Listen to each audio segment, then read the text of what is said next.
Konnichiwa viewers, today we'll be returning to the Kaiserreich mod here, to the lovely island nation of Japan, and we'll be playing the Hunan Clique.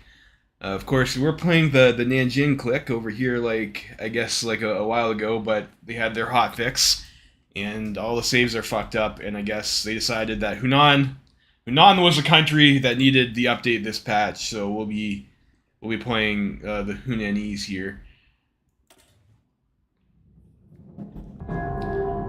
I remember sometimes we go for Chinese food as a kid, and they'd have Hunan beef. I don't know if we ever got it, but I remember that being in the name. I guess perhaps not as known for their cuisine as the Szechuanese, I suppose.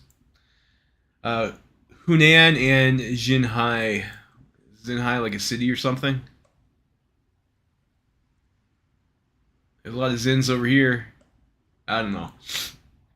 One of the first provinces to join the Xinhai Revolution under Governor Jiao Defang, Hunan has had a turbulent history over the years, with Jiao dying in battle. During the Xinhai Revolution, he was succeeded by Tan Yankai in 1911. That's a nice year, especially if you're into handguns.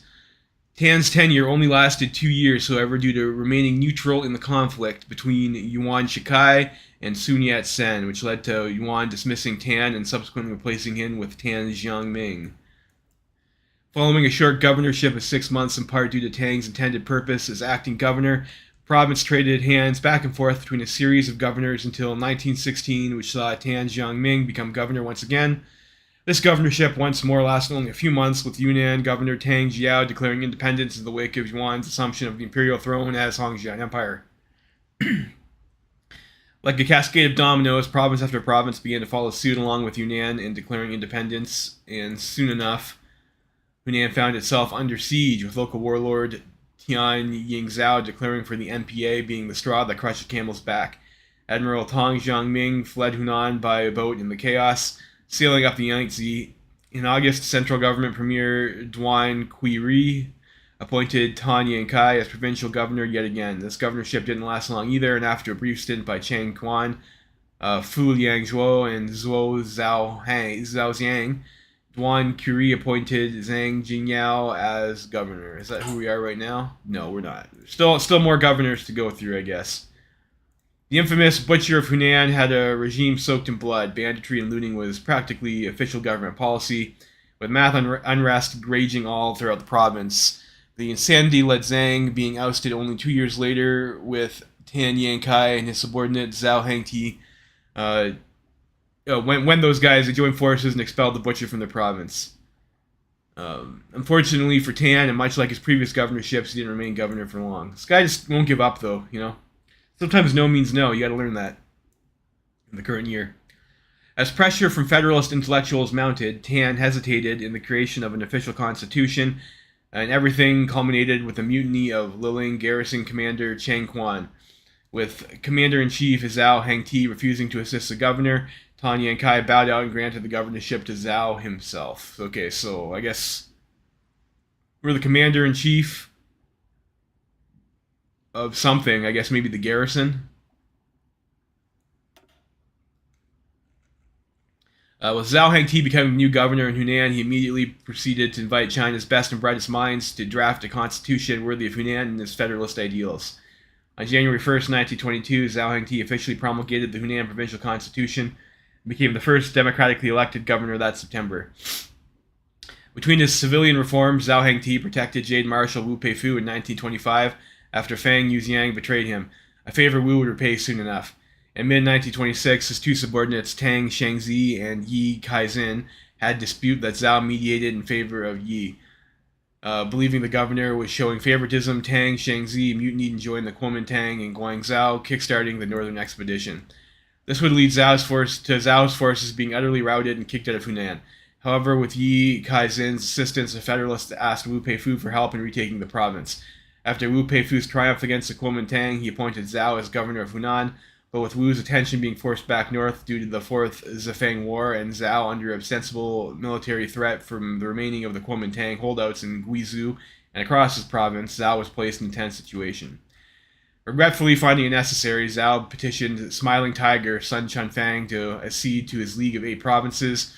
Despite personal distaste for the concession, skeptical of Zhao's true allegiances, however, Wu has granted the Hunan provincial government a direct attaché to the Zili Clique in the form of Yi Yuan garrison commander Tang Jiangming, returning to Hunan after a decade. As the year of the rat dawns, Hunan has been stable through Zhao's guiding hand at the wheel. However, with the Zili guillotine waiting to strike alongside the presence of the diarchy and the old Wizu clique, the times ahead are certain to be tough. So I guess we have our boy Zhao Hengti. He's in charge. He's a dirty Democrat, and he's trying to hold on to his seat of power against these Kuomintang dogs. And I guess maybe the Zili clique wants to perhaps coup him in favor of their own clique. Fair enough. Alright, so here's Zhao Hengti. He's got a whole biography there that I'm not going to read. We have a constitutional legacy, which gives us some stability. We don't like wars, and our advisors are expensive. That kind of sucks. We also can't declare war. That might make China unification maybe a little bit difficult. We can't declare wars, boys. Interesting. We have a perilous industrial sector, so our economy's trash. I guess we could maybe read these here. So for our constitutional legacy, unlike other provinces, Hunan is unique in that it has a constitution.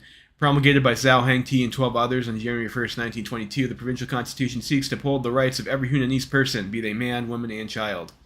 How do you get to be a man, woman, and child at the same time, I wonder? It's an interesting proposition. It promises free elections in the province of Hunan with an elected provincial government and elected governor. While Zhao holds Hunan's democracy close to heart, his commitment to his ideals and the often rowdy assembly means that political deadlock is common. The constitution also has a clause detailing Hunan's Monroe Doctrine, which states that no Hunanese troops shall march out of Hunan and no other province's troops may march into Hunan. So our economy's a bit shit. We're losing population. We have to pay 10% extra sea goods, which with our 6 factories probably isn't much. And we have bad construction speed, which again with our shit economy probably isn't the worst. To the south lies a shining star of the Pearl River Delta, Guangzhou to the northeast, or Guangzhou. So where's Guangzhou at?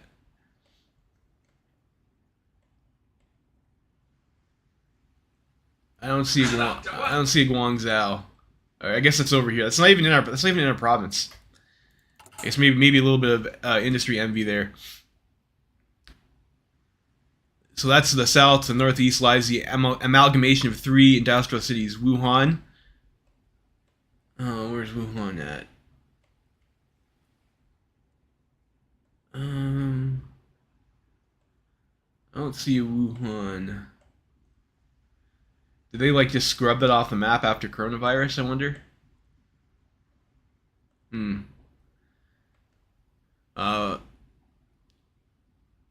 Wuhan, and to the west, the practical metropolis of the interior, Chongqing. Chongqing? Where's that at? Over here.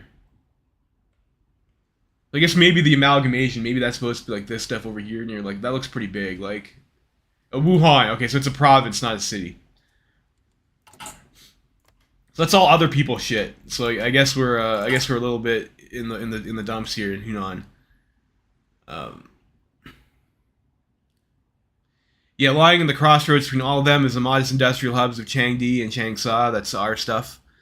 Towering far above the vast swaths of agrarian-tilled land that enumerates Hunan province, the 2 cities contribute the largest share to our industrial capacity, and neither have received any due attention, with investors preferring to take their money to greener pastures in neighboring provinces.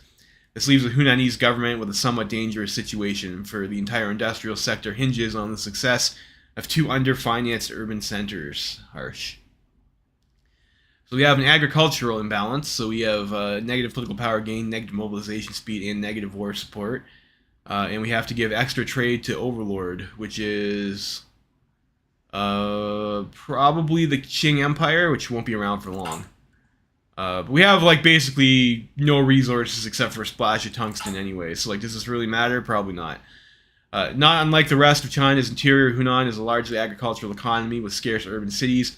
Numerous villages and farming communities are scattered all throughout, while with even more workers tilling the fields. Upon further analysis, one of the most striking characteristics of Hunan's and the nation as a whole's agricultural system is a nigh-feudalistic nightmare that it represents. Local gentry and landlords rule their village communities like monarchs in their fiefdoms, and overwhelmingly the populace is worse off for it. However, landowner interests are largely something like the Changsha government has had to oblige with, for they control the strings that pilot the Hunanese economy. Fair enough. We're an intellectual hub, so we have to pay 10% sea goods for intellectualism, guys, and we have 5% research speed. I guess that's maybe a good trade. I mean, we probably have only two. Yeah, we only have 2 research slots, but we only have 6 factories, so it's not like 10% sea goods is a lot. Within China, Hunan is one of the few places where intellectuals can gather and speak freely. Well, this has been a wonder for advancement in our province. Harboring this many intellectuals can be costly on a relatively poor province. Those intellectuals cost a lot, man. They can't be eating their rice bowls. They got to have their avocado toast. We got the Western diarchy here. Planning speed minus 5%, land doctrine cost plus 10%, but we get some Pat-Ot support, which isn't even our party. Okay. The western part of Hunan, Jiangxi, is dominated by 2 warlords, Chen Kuzhen and Tan Yingzhao. Nominally loyal to Zhao, they hold greater sympathies with Tang Jiangming. I think that was like the guy who like tried to be governor like a billion times. Tang Jiang, whatever his name is. Is that true?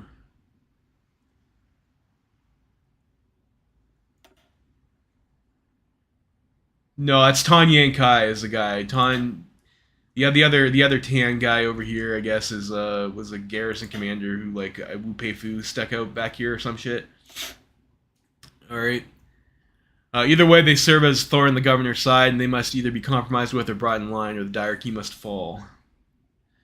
And then we have the warlord era inadequacies, so the usual, we're impoverished Chinese warlords, so we have shit mobilization, shit org, can't recruit a whole lot of people, poor defense, lose more, I don't know, it's just all bad. We're going to have to probably pay an inordinate amount of army experience to unfuck ourselves.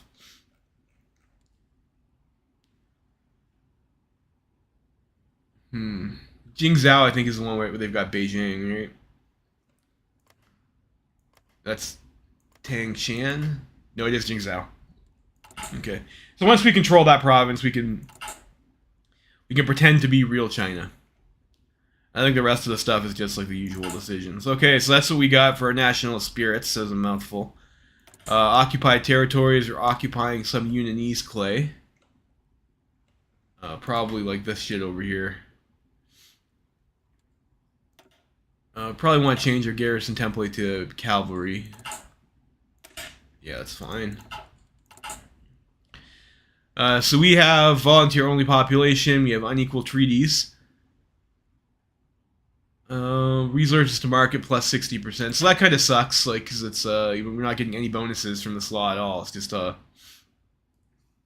all negative. Volunteer only, and we have Toaster's economy. For our advisors, we've got Li Jiannong, who gives us some additional efficiency cap, research speed, and some trade laws cost negative. Can we actually trade this? Cannot replace it. So that's wonderful. That's a wonderful advisor to have. Great. So we got him. We have no research in production or theorist, and we have Tang Jiangming. So we actually start with an army guy. This guy sucks at political power, but he gives us daily army experience gain and naval experience gain. Not a whole lot, though. So like, this guy kind of sucks pretty bad. So I guess that's why he's called the resented attaché. So he's aligned to the Zili. This guy is allied to old Guizhou, which I think is like the Kuomintang remnant. So I don't think any of our advisors are loyal. So Tang Jiangming, so this is a guy who's part of the diarchy. Was Wan Zuming the other diarchy guy? No, the other diarchy guy doesn't even get to be an army chief, so whatever. His career started as an admiral in the Qing Empire. When the Xinhai Revolution broke out in 1911, he was under the command of the Qing Loyalists, but saw which way the wind was blowing, siding with the revolutionaries. In October 1913, Tan Yankai was forced to resign as governor of Hunan, and Tang was appointed by Wan Shikai as governor and supported Wan's attempts at crowning himself emperor, were ruling Hunan with a cruel iron fist and a strict regime, earning him the nickname of the Tang the Butcher. So this guy's the Butcher of Hunan. Due to stopping Yuan and his callous rule, Tang... Or no, he's not. Yuan is Yuan Shikai. Yuan Shikai? No. This guy's the Butcher, right? Due to supporting Yuan and his callous rule, Tang ended up fleeing Hunan in July 1916 as the province sided with the National Protection Alliance, being replaced by Tan Yankai yet again. Eventually joined the Zili Clique in 1917 during the Second Zili Feng Tang War. He served in the military law enforcement. When the Zili stood triumphant at the end of the Northern Expedition, Tang was given a garrison in Yuyang. While Wu would officially support Zhao as governor of Hunan, he made sure to keep Tang ready just in case the government in Changsha decided to turn against Beijing. Tang has notable sway with the Western warlords Cheng Kuzhen and Tian Yingzhao, and the Zili appointed governor Guizhou of Guizhou. Is that this guy? Guizhou? Guizhou. Yuan Zuming. So if push comes to shove, Tang is ready to do what he must to keep Hunan under Zili control.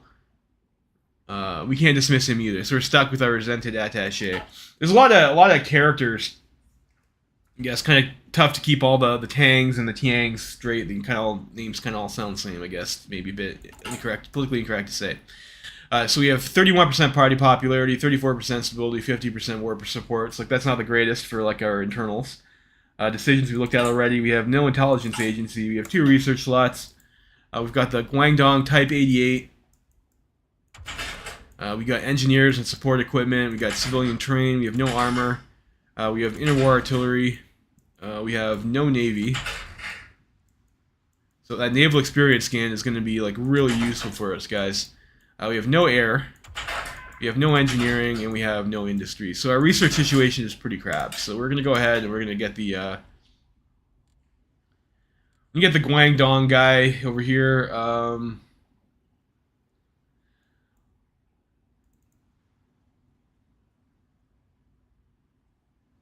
We'll pay the PP for the bonus, and we'll bump that as well. I think we'll want to start producing that as soon as possible. International market, nothing going on there. Trade, we have 60 tungsten, 11 steel, and 11 chromium, which is decent. But we have to export most of our complement, which kind of sucks. Of course, we have unequal treaties, among other things. We have 2 consumer goods factories. And we have to forfeit one of ours to probably our overlord. So we only have 1 civilian factory available. I'm not really sure what to do with just 1 civilian factory.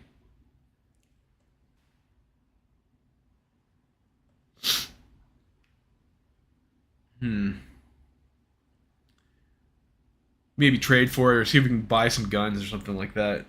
I don't know. In the meantime, I'm not sure who we even go to war with first as Hunan. Like, we could start building railways. Maybe we'll just start building a civilian factory, whatever. It'll get done in like 60 years from now. Infantry equipment, support equipment. Let's take a look at our templates. We have so we are allowed to train and edit our templates. So we're not locked in. We're not locked in like we're at Nanjing. So we've got Jiangxi, Bubing Zhen. So we got 4 infantry. We've got 4 irregular infantry. So irregular, I think, is like the old militias. Maybe not quite as bad.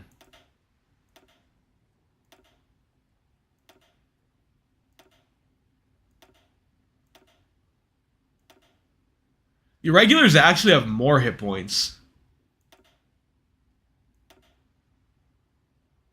And then they have a worse defense, which is still probably good enough. And like the soft attack differential is not great. Like irregulars actually look like a lot better than like the old militia, to be honest. Maybe we do want to train irregulars. So we got 4 irregular. We got 3 cav. We got the Zili Bubing Zhen, which is the 4 helmets and a support arty. So like we don't really need support equipment, so we're gonna build maybe build the field gun instead.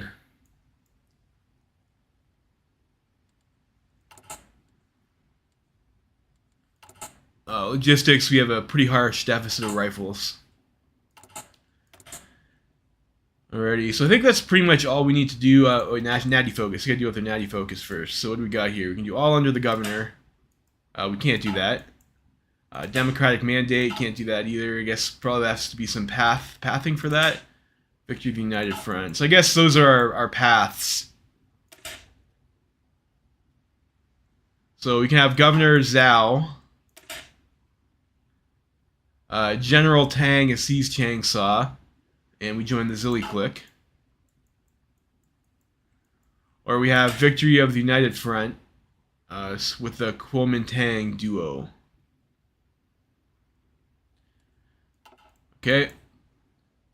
So we can't do these. So I guess this is our economics. So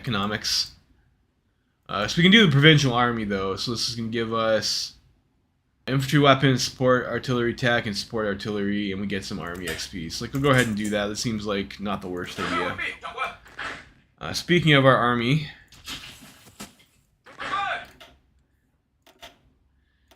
so we got 13 divisions.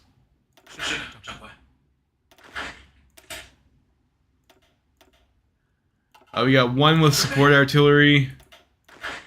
We got one normal, and we got some irregulars.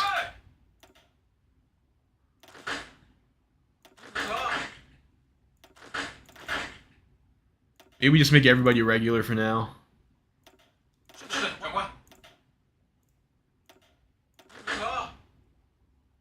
And I guess the Zilli unit's probably going to backstab us.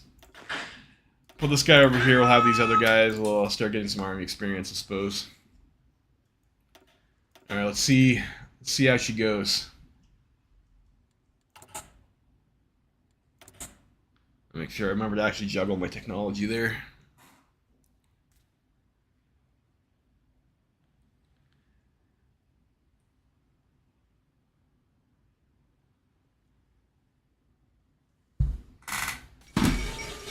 So there goes Kerensky. Maybe we should play Russia. Might be interesting to play Russia. I saw their focus tree had like looks like a few tweaks done to it. And of course, we got that whole new way to go with Savinkov being the original leader now. Savinkov has been assassinated. That's unfortunate. And we have the Totalist Charter. Eddie VIII, King of Great Britain. Of course, usual events, see him every game. I guess you don't see Savinkov get assassinated every game. But it's not uncommon. So we pause here, we get... So we're going to be redoing our lines. It's like, this is going to be like mostly wasted, but like I do want to get a start on maybe our industry tech. Let's go with the electromech engineering.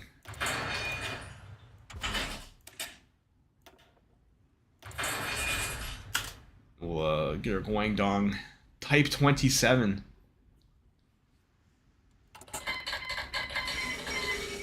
No one cares about Afghanistan, and we got Black Monday, so I guess we'll have access to our economic tree. France has elected the anarchists, and we have revolution sweeps Russia with Viktor Chernov. Okay. I saw that with Commune of France, if you get the anarchists, you don't get Nestor Makhno anymore. You just get, we could probably see now. Austria withdraws from Italy. Yeah, you just get this Conseil de Défense Fédérale or whatever.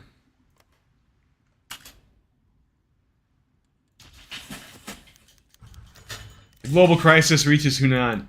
Having been one of the composite provinces of the League of Eight Provinces, naturally the Hunanese economy was reasonably integrated into the broader German current.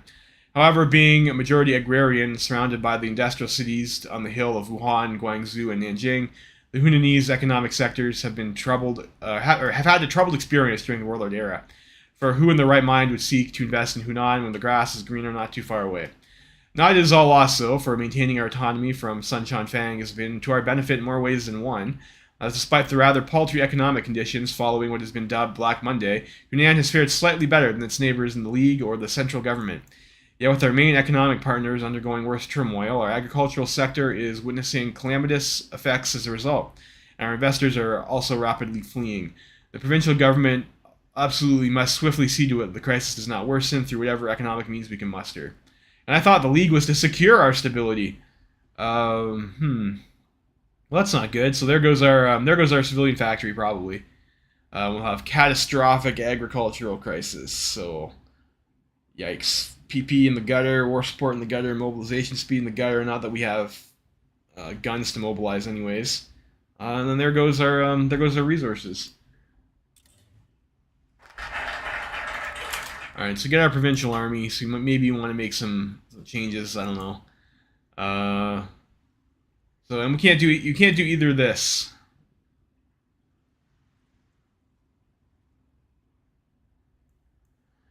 So yeah, I guess we're locked into picking one of these economic things. So or no, we just can't take a focus now. So we'll be going no focus for a bit. Uh, Qing hegemony is shattered.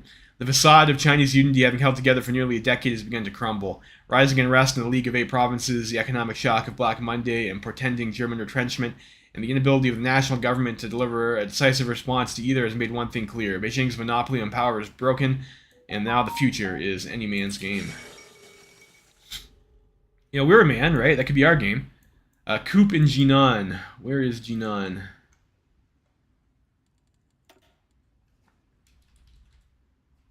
Over here. So that's in Shandong. For 12 years, the province of Shandong has been ruled by Zhang Zongchang, a man once dubbed China's basest warlord, for his corruption and extravagance, unusually high even by Chinese standards. Now, though, this situation has come to an unexpectedly sudden end. In the early hours of the morning, a contingent of apparently requested by Qu Yingguang entered Jinan and stormed Zhang's home, taking him to Beijing in handcuffs to await trial for his crimes.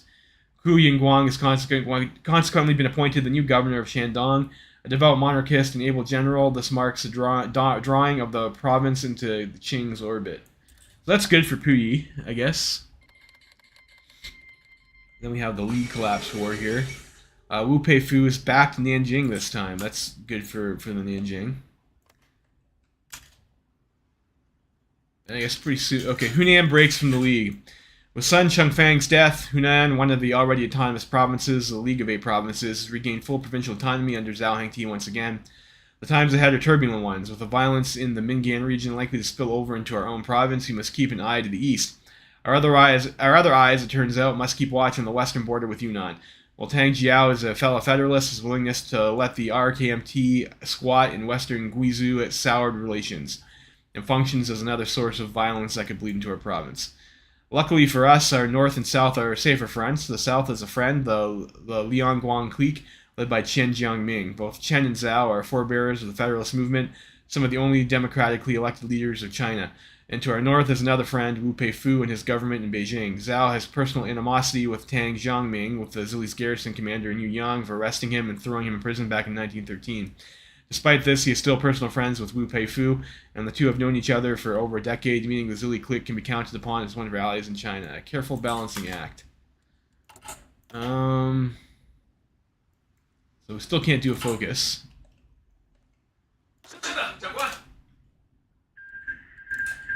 Just keep training our army here. Non-aggression pact with Liangguang. The collapse of the League of Eight Provinces, United Provinces of Liangguang, and the province of Hunan have naturally drifted together in the face of potential retribution from Nanjing.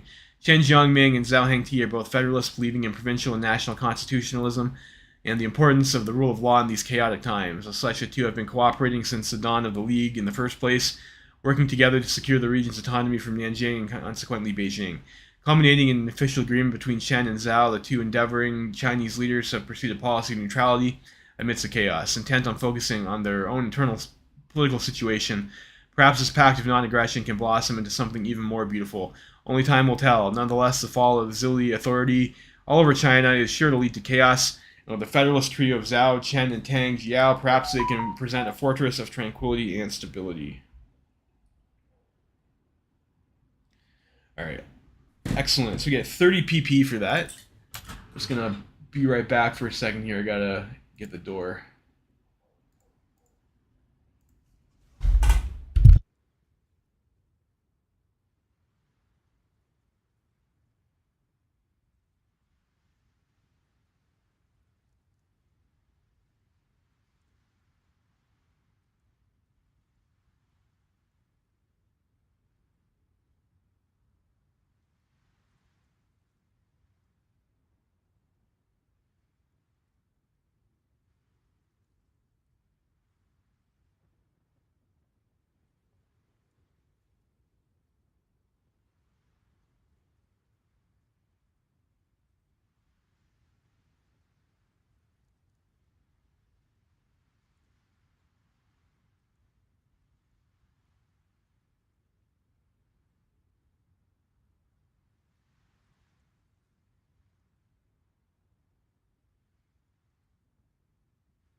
right, so I don't know. Maybe I'm not sure what path we'll pick. Maybe we'll try and keep. We'll just click the events and see where we wind up, I guess. But I think if it's obvious enough to pick, I might pick to be we will remain the dirty democracy.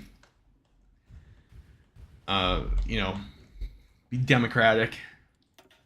Modify our government. You can get an advisor. We can get the plotting bureaucrat. That seems not great. I mean, supply consumption is good. For -1 political power, though, or 0.1 political power, is kind of bad. And we're going to pass on Liu Diping for now.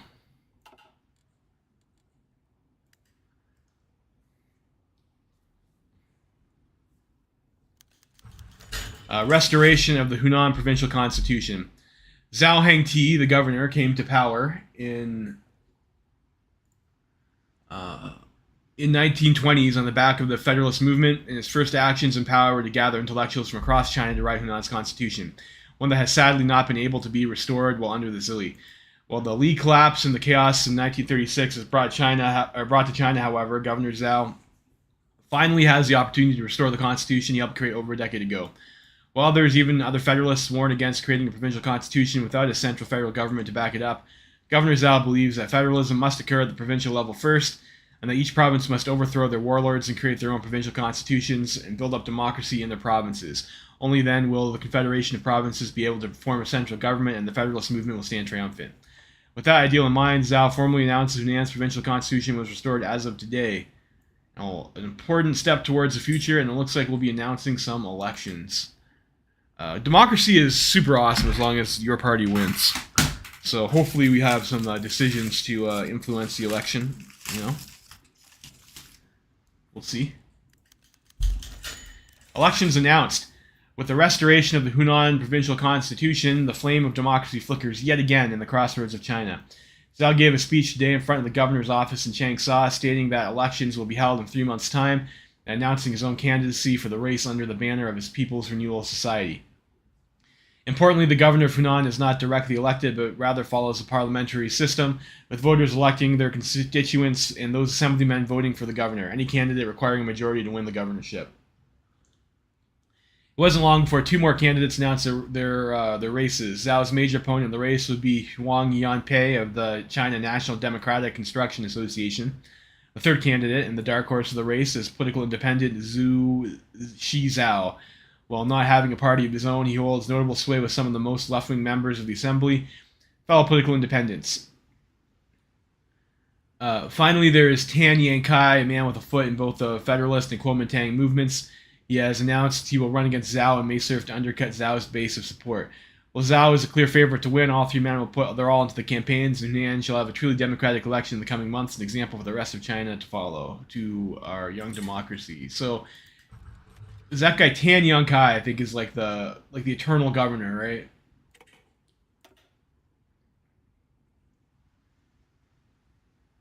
Yeah. It's like Tan Yankai has been like the governor like over and over and over, I think. It'd be kind of funny to put him back, wouldn't it? But we got more PP.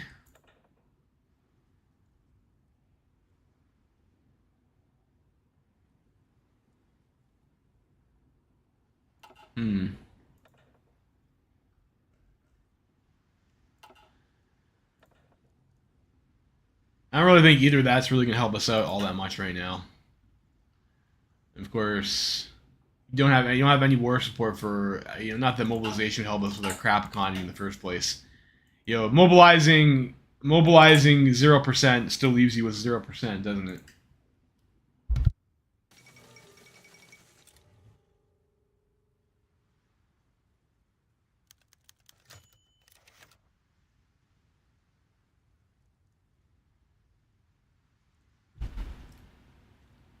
Tang Shenzi arrives in Hunan. Troubling news has reached the governor's office in Changsha. Amidst the chaos of the League War and the Kuomintang uprising within Fujian province, exiled Kuomintang governor of Hunan and Mingan insurgent Tang Shengzi has reportedly crossed the provincial border, flanked by his subordinates He Long and Peng Dehuai. And with a small detachment of what remains of his 8th Army, the general appears to have positioned himself to challenge incumbent Zhao Hengti in the recently incumbent elections. So this guy, this warlord, can just like walk across the fucking border and run in our elections? That's fucked. He's a terrorist. You can't have a convicted felon run to be your governor, you know? You'd be disqualified. Having previously been a subordinate of Zhao and deposing him before being removed himself on the eve of the Northern Expedition, Tang Shengzi has always desired the governorship of his native Hunan, even during his time in the insurgency zone. With his connections to the peasantry and the leftists throughout the province, he has proven himself to be a serious contender in the national election, shaking up what was believed to be a guaranteed Zhao victory. One Tang was already enough. Tang. You know, is one Tang really enough, though? Like, Tang's pretty good. You know, I think it's like the astronaut orange juice you get Tang. You have more than one glass of Tang. I guess Zhao Hengti doesn't like Tang, though. Probably like Sunny D. Chang Quan invades through Guizhou. Another startling upset has found itself within the Hunan provincial governor election. Whilst Mingan was a hotbed of Kuomintang sentiment, it had always been on a uniquely leftist spin with the broader political sphere. As the Northern Expedition collapsed, however, those who opposed the collaboration with the Chinese Syndicalist Party largely fled to Guizhou province, now split between the cliques of Hunan and Yunnan, remaining nominally under the protection of Yunnan Governor Tang Jiao. Whilst Tang Jiao is certainly not a member of the Kuomintang, the existence of the right Kuomintang within Guizhou was frequently used as a bargaining chip against a perceived Zili encroachment, even at the expense of Tang's own Federalist Brotherhood with Zhao Hengti. One of the critical leaders within RKMT Guizhou, Chang Quan, is a Hunanese native and was the commander of the National Revolutionary Army's 6th Army during the Northern Expedition. What appears to be an uncoordinated advance with his fellow party member Tang Shengzi, the general has circumvented Yuan Zuming and thrown his hat into the election. This is getting out of hand. Now there are 2 of them.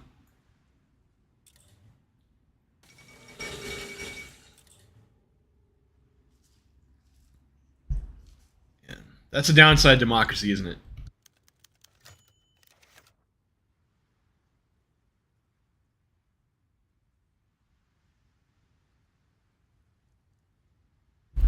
Alright, the campaign begins in Hengyang. 2 days ago, Governor Zhao Hengti returned to his home city of Hengyang in the hopes that he would convince the people from his hometown to vote for him. He visited his family along with his old childhood friends and made multiple speeches around the city, gathering the attention of many people.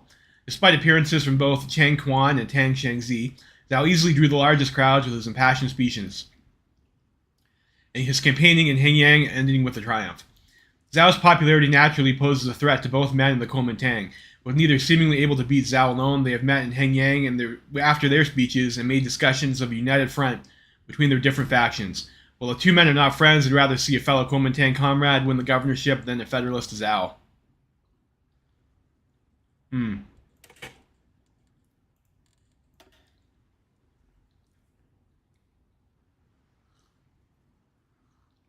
So it looks like we're getting an elections minigame. Let's go with Zhao. Who leads the United Front? With Chang Quan and Tang Shengzi agreeing on a united front, an immediate question cropped up of who. Like, didn't we pick Zhao though? Like,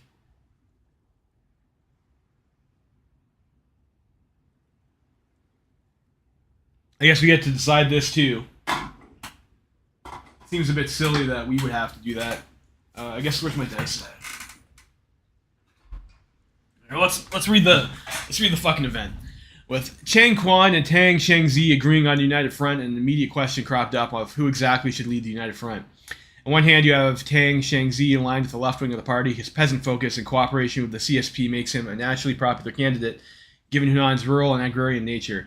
The concern, however, is his status as a party outsider, a warlord and opportunist turned Kuomintang member may serve to splinter the unity of the party when it needs to be most united.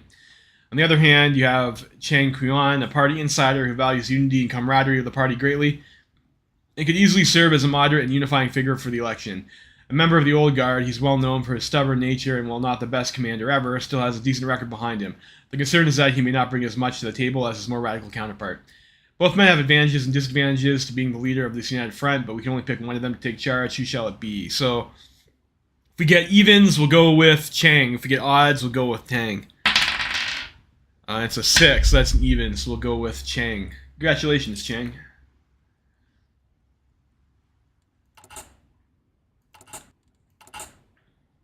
Keep our army training so we get some XP.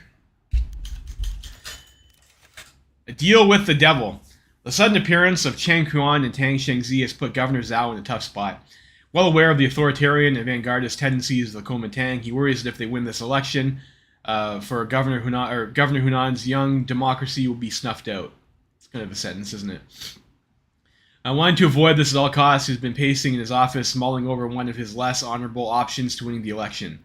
The provincial assembly is famously corrupt, and the governor lacks the power to move against the corruption. Despite his best attempts, nothing seems to lessen it. These corrupt assemblymen may not care for Hunan's democracy, but they don't hold any loyalty to the Kuomintang. It would certainly be possible to find common ground with them and gain their support in the upcoming election, provided Zhao is willing to turn a blind eye to their corruption, both during and after the election. It would be regrettable to aid and abet corruption like this, but when push comes to shove, bending the rules is better than breaking them.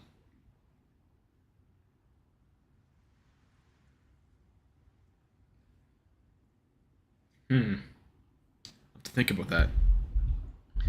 Do we want to sell out?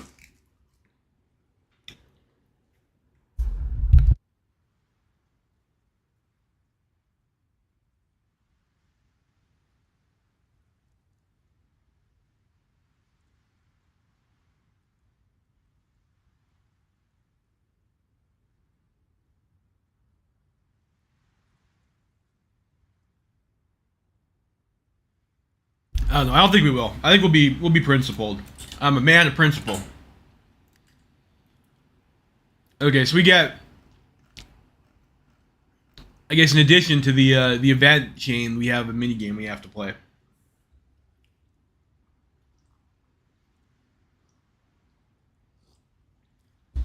Committed to the Federalist ideals, Zhao Hengti has used the League collapse to restore the provincial constitution he helped write back in 1922. This means new elections are set for later this year, originally planned to be mainly between himself and the liberal candidates Hunan, but the arrival of National Revolutionary Army generals Tang Shengzi and Chang Quan has changed the elections makeup dramatically. With the two KMT candidates trailing close behind Zhao Hengti in the polls, the election is anyone's game. So they're currently winning. I got a lot of PP.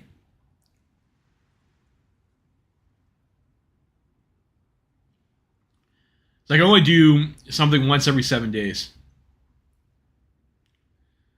So I can work to increase my own support or decrease one of these guys' supports. I think we put Chang in charge, right? So let's attack Chang here.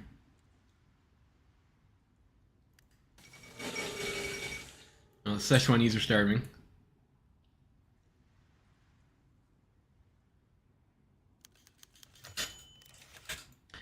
Unrest amongst the far left. Ever since Tang Shengzi's arrival to the east, socialist unrest in Hunan has increased dramatically. On the border with Jiangxi, socialist militias have been harassing members of Zhao's government, violence breaking out frequently and order breaking down. At the same time, cities of Changsha and Changde have increased action by union workers and the Chinese Syndicalist Party. Protests breaking out in both cities as the Kuomintang stoked the flames of unrest. Tang Shengzi has capitalized on this, speaking at length about how this unrest is a natural evolution of Zhao's failures to take care of Hunan's workers, and that under the Kuomintang, every worker would be given their dues. Zhao quickly countered Tang's claims, pointing out that it was Tang Shengzi and the Kuomintang who has fanned the flames of this unrest, actively encouraged the violence on the border, and is now trying to promise that they'll be the ones to clean up the problem they themselves caused. Yeah, that's a dirty syndicalist trick, isn't it? Of course, we'll lock to Zhao.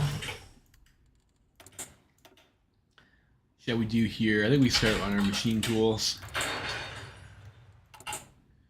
We'll flip this over to get ourselves the Guangdong Type 27. Chinese light arms industry.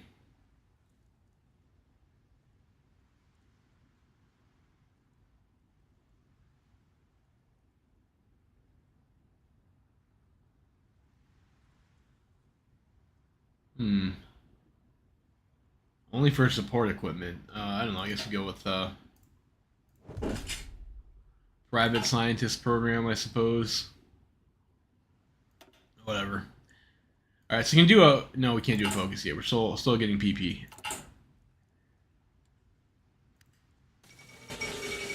There's a boy Kurt. So what do you want to do now? Kuomintang campaigns for Tang Shangzi.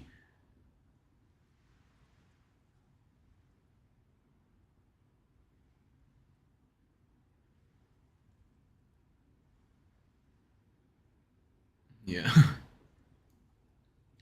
Let's try and stab him in the back. Yeah, let's do that. Republican Revolution in Iran. Okay.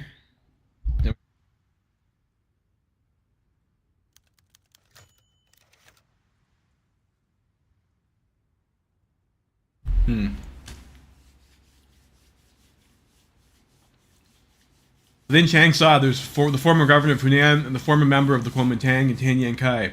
When the Northern Expedition collapsed, Zhao offered him amnesty on account of their old friendship and safety from the reprisals from Beijing and Nanjing. With the recent elections being announced, he decided to run against Zhao for governor, mainly soaking up seats in Changsha and among the gentry, undercutting some of Zhao's own support base. The question on his mind today is that the Kuomintang united front between Tang Shangzi and Shangquan. Does he fold under the Kuomintang's banner or continue his campaign as an independent? While leader during the Northern Expedition and a member of the Kuomintang, he dislikes both Tang and Shang on a personal level. Furthermore, his main base of support is within the gentry, so tying his name to the socialist violence in Changsha in the east would be a dangerous move for him to make. Keep him as independent. I guess we'll try and... They still got 50% total support, though.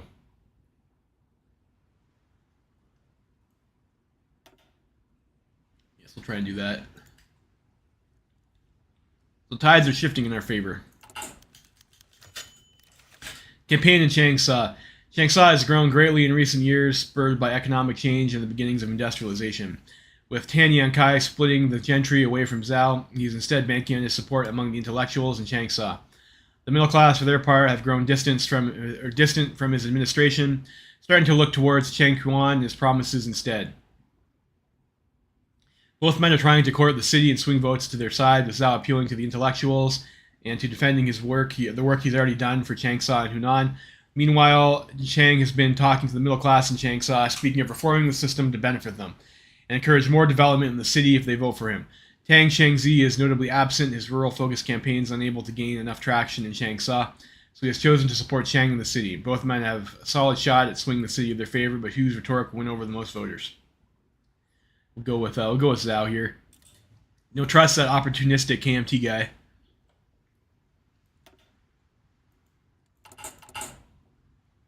Oh shit.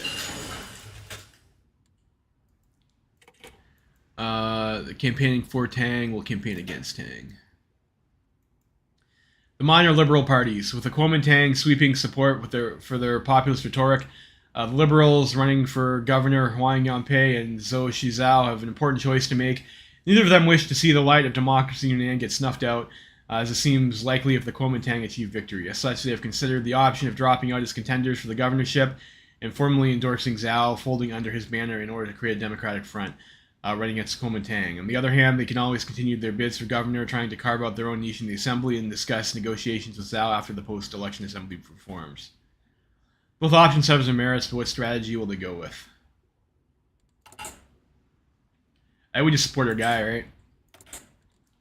And then here... should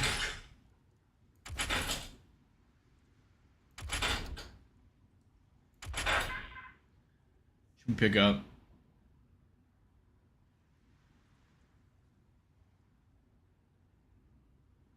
Radio is kind of good to have.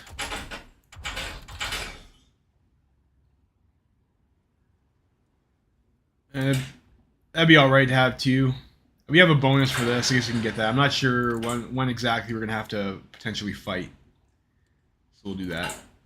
I think this whole minigame is kind of pointless. Like, we could just pick through events like previously would have been fine. Like having to babysit these decisions is still a bit annoying. Like 7 days on 5-speed goes by quite fast.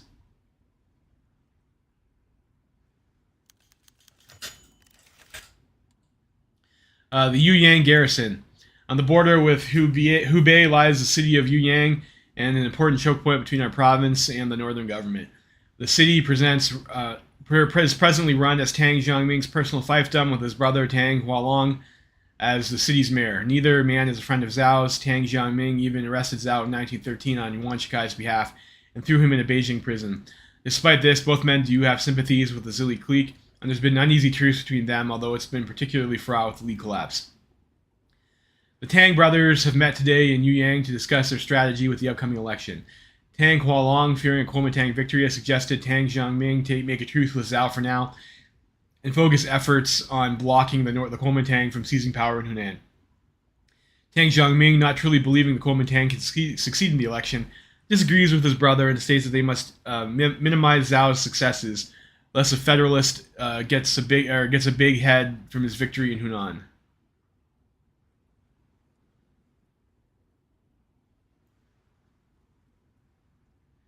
And we'll support our guy. We'll campaign against that guy.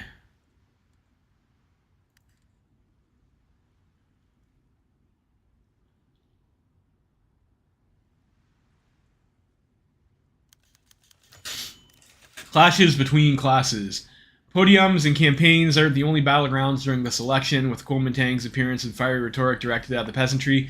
There's been a massive wave of unrest directed right at the upper class, landed gentry, with one member of the gentry even being attacked by a number of peasants, who were subsequently arrested for assault. With this violence seemingly escalating in nature, Zhao has met with many prominent members of the gentry, listening to their concerns and trying to calm their ears, and humbly asking for their support in the coming election that he would be able to solve the problems plaguing them. Tang, on the other hand, has given yet another speech to the peasantry, saying that their political ascension is nigh, and as long as they keep pushing forth and fighting, they will win everything they deserve or desire. Cheng, ever the moderate, has been significantly calmer than Tang, speaking positively of the peasantry's actions. He still emphasizes the need for compromise and that everyone involved is a citizen of Hunan and China, and that together they could build a brighter future for everyone.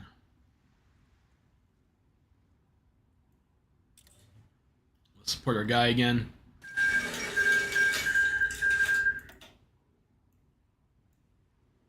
Okay, and King lost. And it's not that surprising, given that Nanjing is pretty strong and they got the support from Wu. Let's be back in a second here.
Alright, so it looks like we might have the option to pick up a general here. Ma Dangying flees chaos. The destruction of the Anqing clique and the fall of Chen Taoyuan's anti-concessionist movement have left many of his nationalist compatriots adrift. While the junior ranks have mostly either been absorbed into other factions or have gone on to teach the Green Forest School, the vast majority of Chen's senior leadership have either fled to the legations, Japan, or anywhere else they could find employment. However, his most prized subordinate and right-hand man, Ma Dangying, has approached the Nanjing clique with an interesting proposition. Are we the Nanjing clique now? That's kind of weird. That seems wrong. He would offer our government his unique skills and services in exchange for employment and a salary. Finding the kleptocratic quagmire of the League of Eight Provinces insulting and a disgrace, Ma Deng is a principled man and staunch in his anti-concessionism. Coinciding with his ideological stance, Ma is a capable commander, having climbed the ranks with the League despite the corruption. Whilst he no doubt will have preferred to the companionship of his friend Chen Taoyuan, he can still prove a valuable asset to our army. What do we have for generals? We got a left Kuomintang officer, so like probably not going to get to keep him. Right Kuomintang officer, probably not going to get to keep them. So we have Wan Zunming. This guy's not bad. I mean, the harsh leader thing is kind of a mixed bag. He's got field marshal trade despite being a general too. That's kind of weird.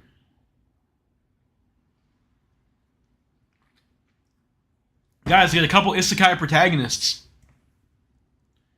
Got Chen Kuzen here. This guy can get improv expert, so I mean, that's not bad. This guy's not bad either. Good grind. Well, he's only got the one learned trait. Got some substance addicts.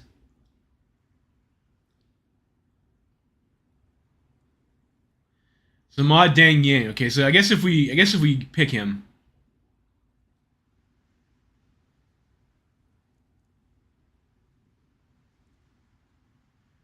I don't know. It's a commander for 15 PP. We'll just do it. Hopefully this guy doesn't stab us in the fucking back.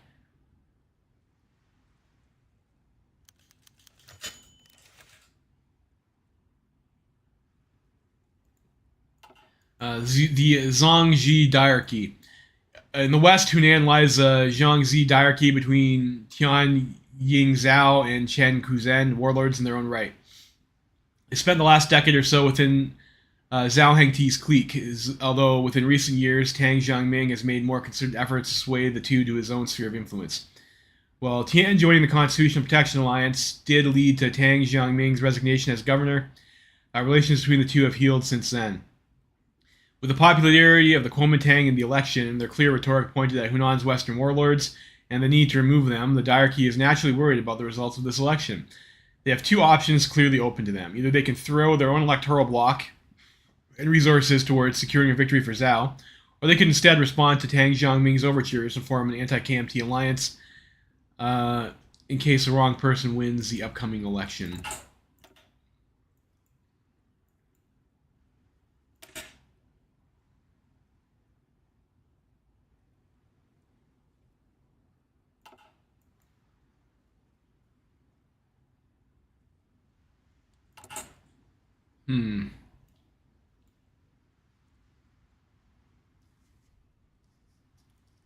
We'll support our guy.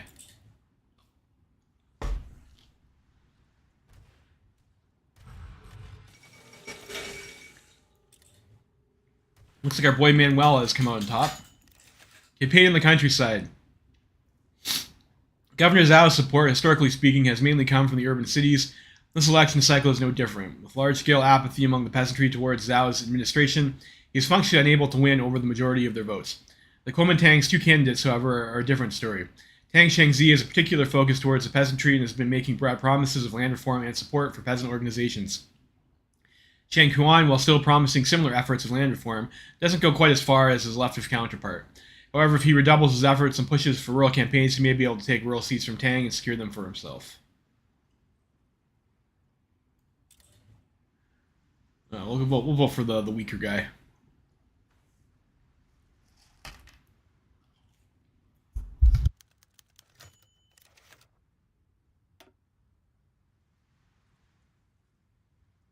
Changsha and Guizhou. West of Hunan lies Guizhou, and with it the leader of the old Guizhou clique, Yuan Zuming. While technically a governor in his own right, and recognized by the Zili as such, he lacks the strength to stand on his own, and as such he has to rely on the government in Changsha.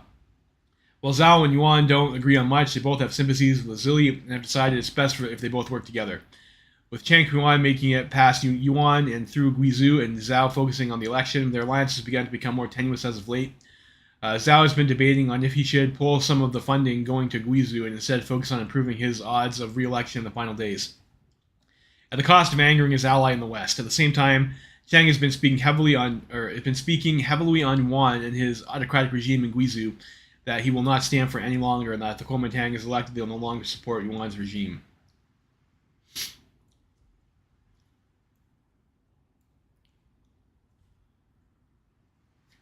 Ooh.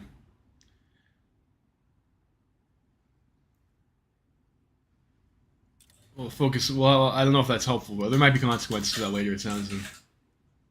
Election results are in. The votes have been counted, and Hunan's provincial election is coming to a close. All candidates involved have given it their all, but it's clear to everyone that the People's Renewal Society and the Kuomintang are the frontrunners. Going in, it was unclear which of the two would be the winner of the election. While Zhao started as a clear favorite to win, Chiang and Tang's United Front shook up the race in an unexpected way, them gaining a lot of ground and serving as strong rivals for Zhao. All that's left now is for the results to be announced, and the future of Hunan rests on this result. And we await the winner with bated breath. The winner of the election is... It should be our guy, right? Alright, we got the Democratic mandate. Zhao Hengti's coalition has won the election by a notable margin. This result hardly comes as a surprise, given he was a favorite going in. In his acceptance speech, Zhao has spoken about keeping Hunan safe in the turbulent times ahead, and that he would do all he can to strengthen and reinforce their young democracy, alongside thanking everybody who helped him during the election season, and promised to ensure a free and fair Hunan for all of its citizens, regardless of their background. Alright, so we did the Democratic mandate. So now we can focus on this stuff, or we can do our political tree. So what do we got here? This will start chipping away a constitutional legacy, making it better for us.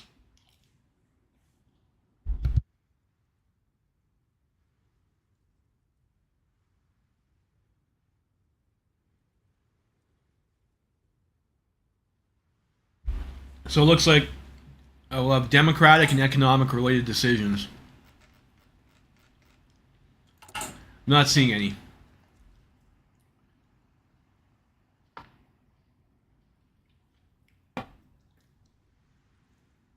But I guess we have specific advisors so the decisions get better.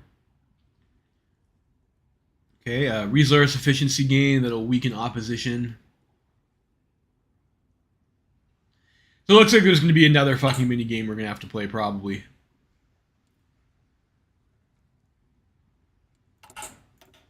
Wonderful. Do we have like a balance of power? No.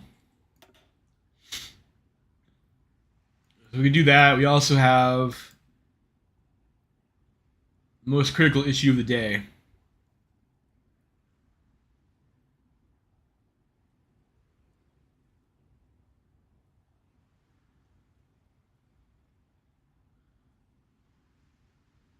So we get agricultural sector reform decisions here and 2 Sibi factories, which is significant given our current level of industrialization. Like that might be pretty good. That requires most critical issue of the day.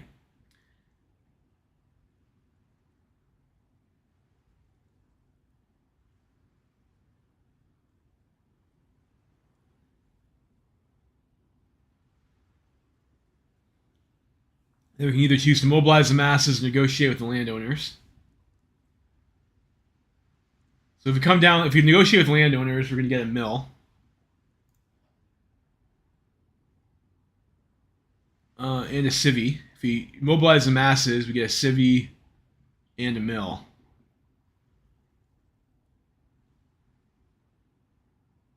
So the factory balance is the same. So we get... This gives us more political power and infrastructure construction speed.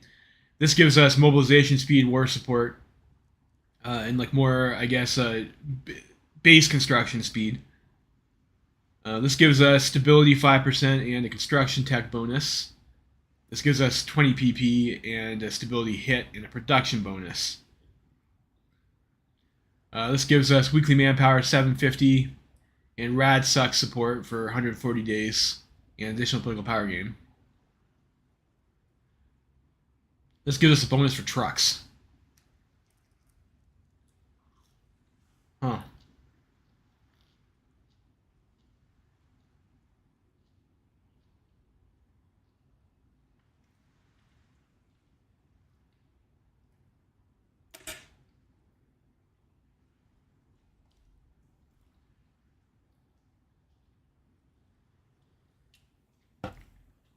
I do like bonuses for trucks.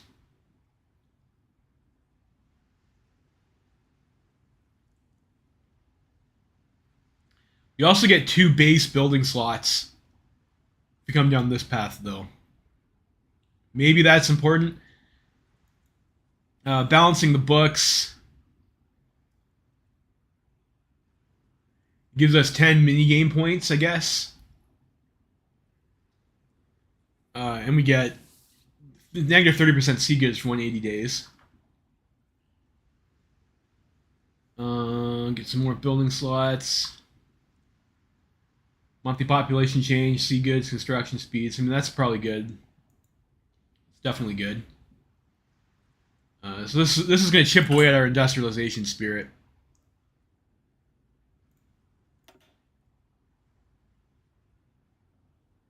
So we can either secure our sovereignty or facilitate investment. So we go sovereignty, we get steel production.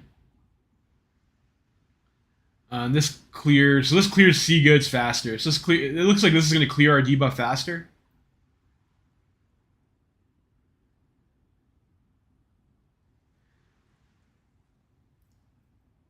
So get some steel production.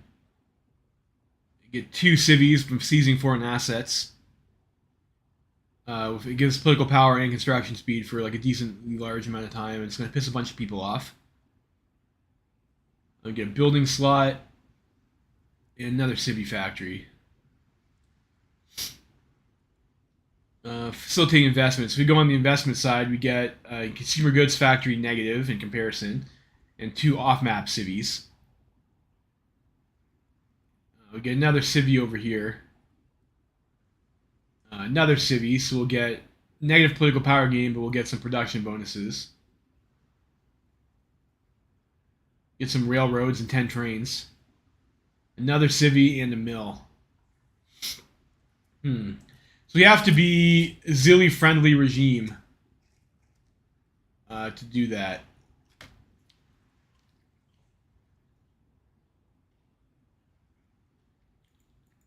Interesting.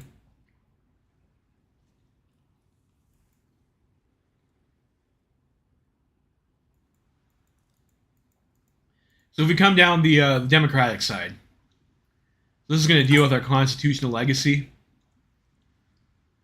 Because the agricultural crisis is the Black Monday side, and then we also have the industrial sector that's also on the other half of the Black Monday side. And political side will deal with the constitutional legacy.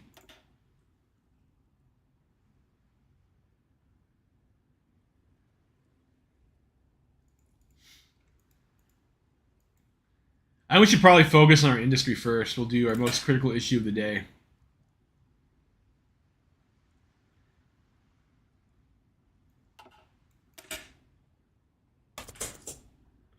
It is the most critical issue for the day for a reason. How's it going, Das Babo? If this wasn't the most critical focus to do, then they wouldn't put that in the name, right? The devs wouldn't lie to us like that, would they?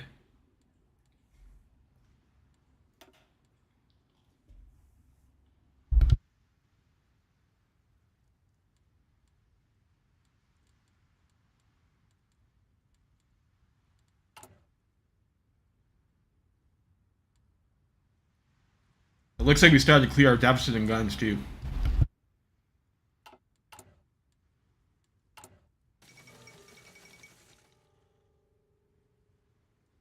Yeah, the civil war in Hunan.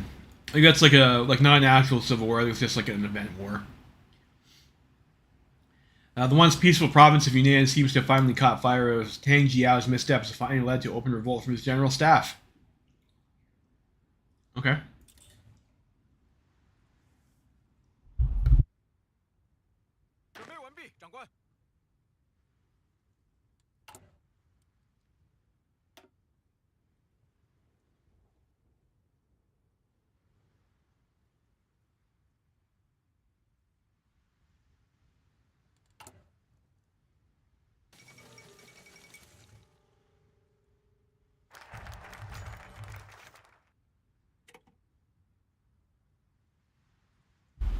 Alright. The plan to tackle the countryside. Hunan's agricultural sector belongs to the nature of its delicate lands. with the benevolent Xiang River providing the necessary levels of fertility to host a rich and diverse scenery of farming estates all throughout the province.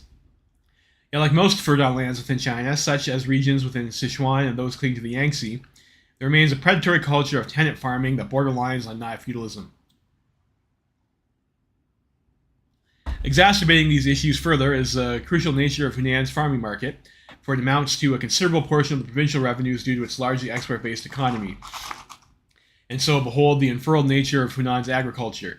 The peasantry's labor breeds resentment directed at the gentry, while the latter reaps the benefits of their important status. Always considering his options, Zhao Hengti has sought the advice from his provincial assembly in deciding the future of Hunan's agricultural reform.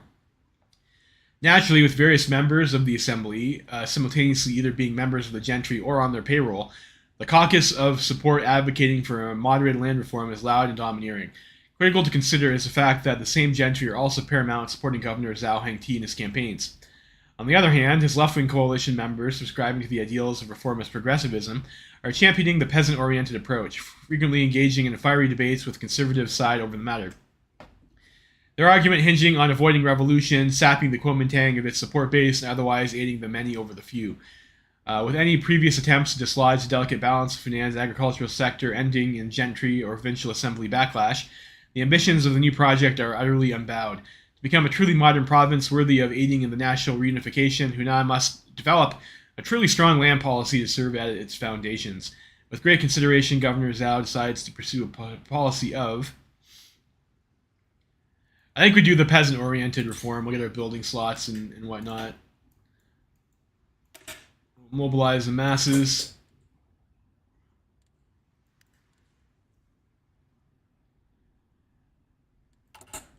And then I guess we'll get some decisions to click. Gotta have decisions to click, right? So I have to finish our reforms with 846 days. We're gonna have a bad time.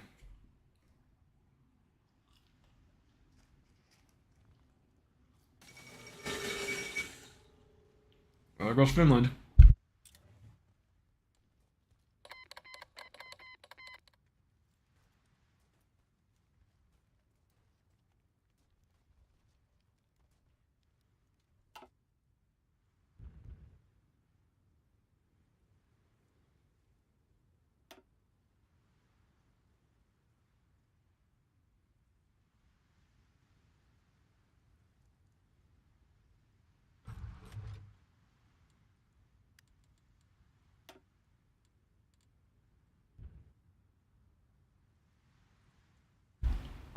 I think I'm gonna keep hoarding my army experience, try and clear away some of these inadequacies. Doesn't feel good to be inadequate, does it?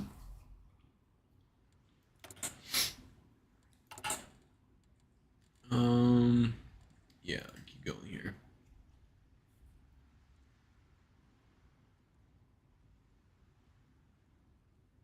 So I think Nanjing is going to come for us after the Mingyan insurgency is dealt with.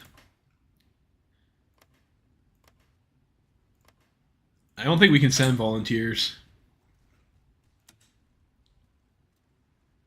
Yeah, they're not going to accept. We all hate each other because we're competing Chinese warlords. We're a warlord for democracy. Might want to make some template changes too to start getting more rifles. We're not making a whole lot though. But we like to get maybe like 16 width with support already might be like decent for us, you know.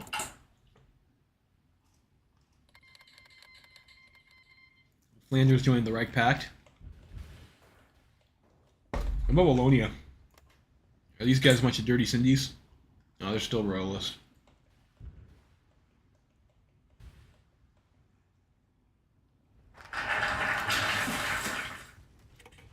Alright, so we've mobilized the masses.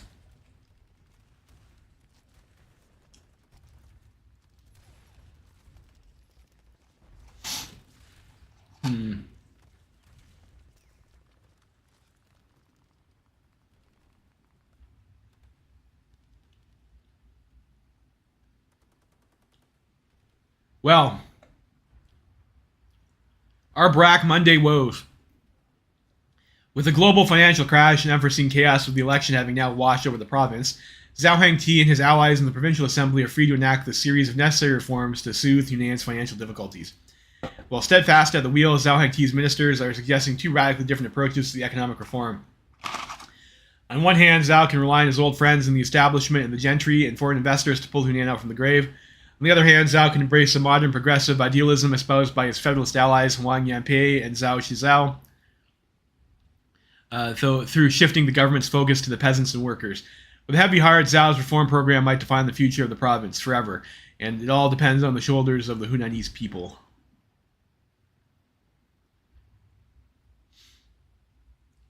Strike against landowners.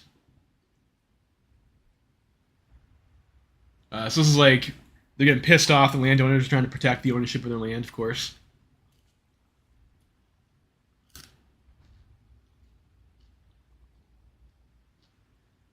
So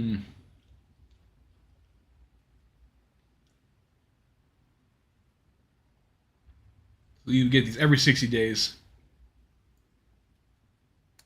Do the strike against landowners.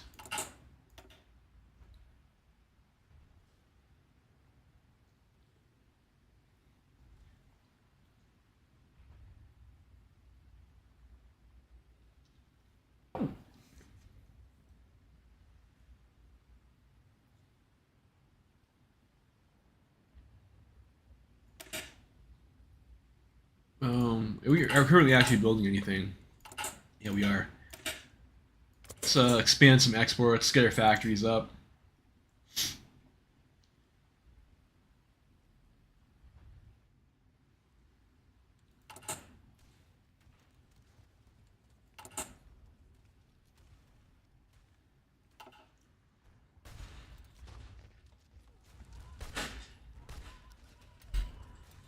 And Mingyan insurgency can hold out like a while if they get the mountain line. It looks like they're already past though. Yeah, they're in the hills now.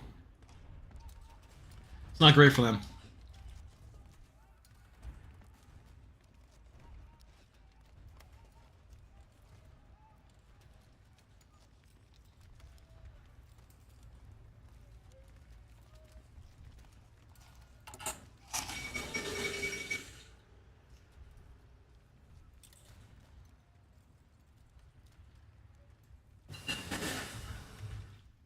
I lose 500 units of infantry equipment. Yikes. Okay.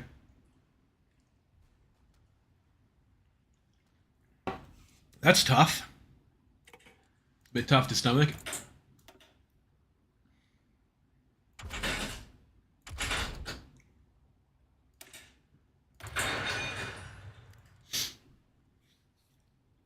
Trying to build up an army here so I don't just die to Nanjing.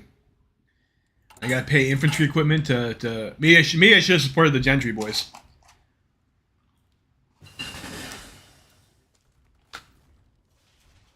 What was I thinking?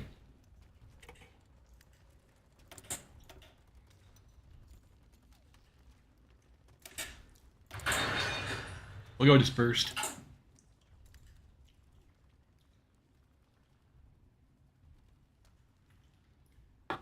I guess we don't really have a significant number of starting factories. They're already at full efficiency, so we might as well get the retention. We're going to be upgrading our tech.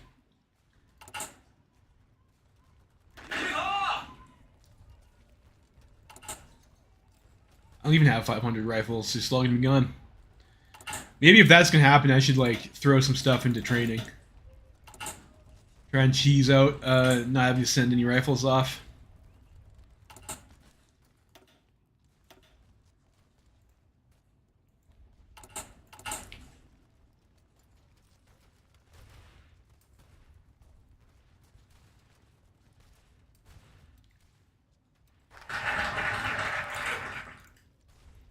Alright, so we do that. Let's annihilate some exploitation. We'll get another factory. So we also have modernizing communications networks. So we do this. We get 1.5 for radio and radio detection. Okay. That's not bad. Let's do that. This doesn't cost us anything, except for one city factory use. We can do that. Do some irrigation.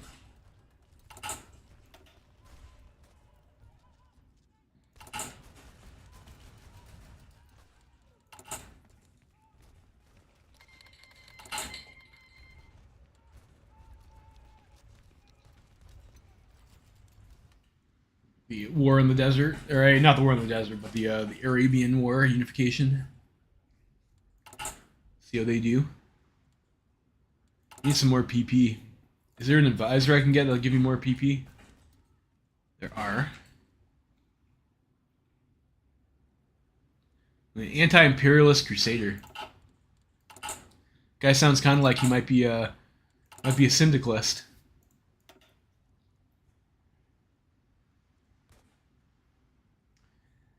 I guess we get that next.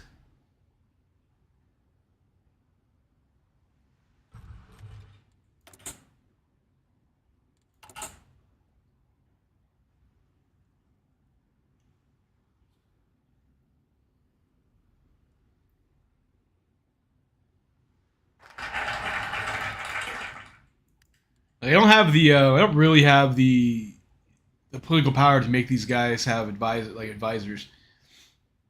And reduce gentry control. That's gonna hurt stability.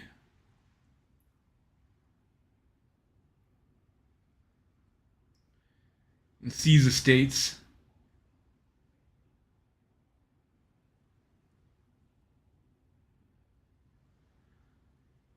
Yikes.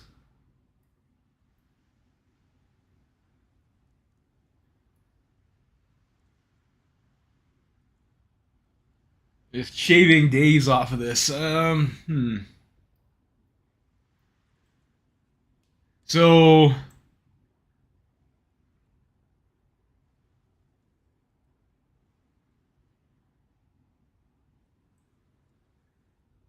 what's my current time?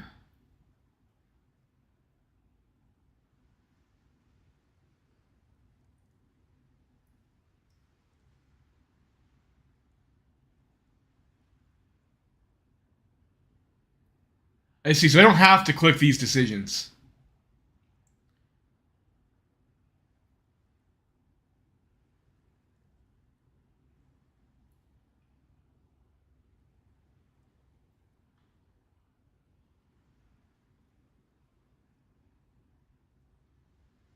And this boosts social conservatism. We can do that.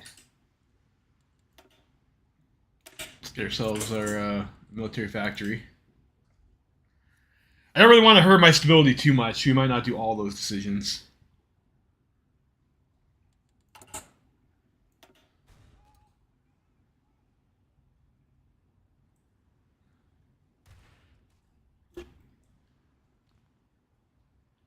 Can we buy rifles from anyone yet? Oh, we can get artillery from Baltic State. Got artillery from Clique. Socialism in the Balkans. Okay.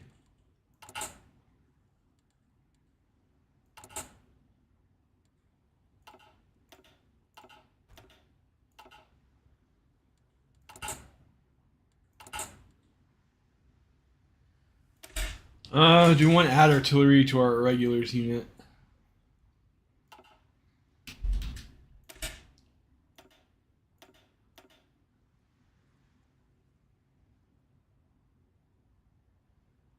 And maybe we'll do that like right before the war or whatever. If we have to.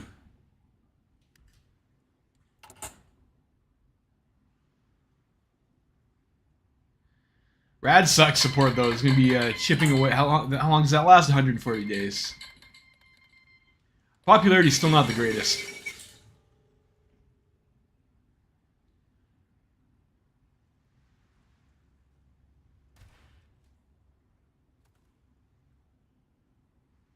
Okay, infrastructure. I guess you could build infrastructure.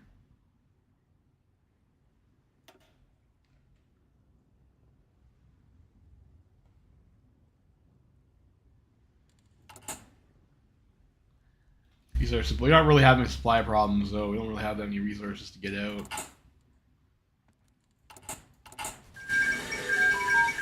Alright, so the Minggan insurgency has died, so we're kind of on watch notice now that Nanjing might come for us. Put these guys on the border.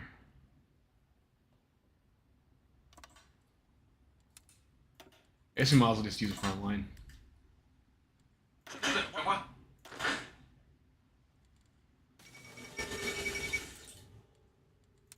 We'll keep on training. Mongol aristocrats take power in Mongolia. So we get our alliance with the peasantry. Doesn't get us any new decisions, but we get a military factory and whatnot from that. So we'll do that. What next?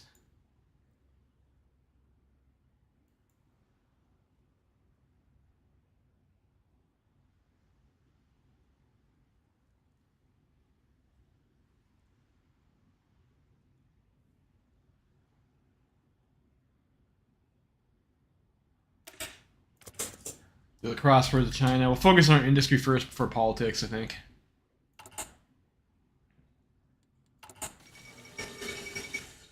Ooh, SWR. Germany.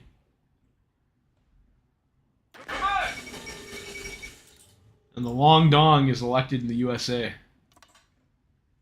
Well, we'll see what a Southerner can do as president, I suppose.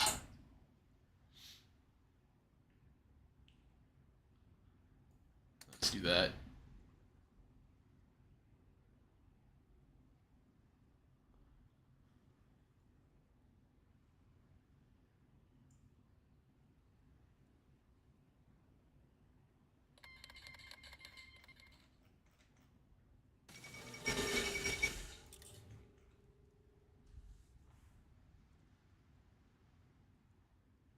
Yeah, I don't know if I'm going to do the one that's going to knock our stability down.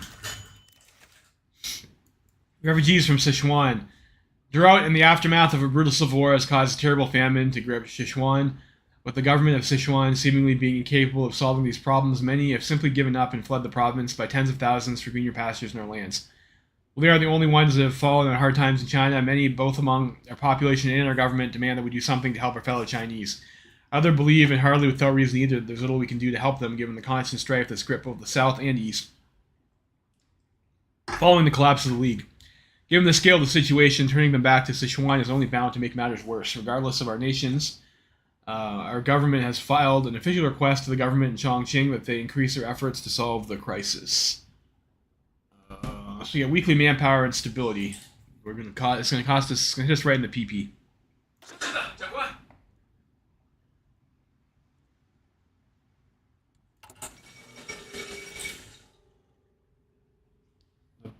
Bharatya has gone totalist. And we've got the bear, the people have chosen the bear.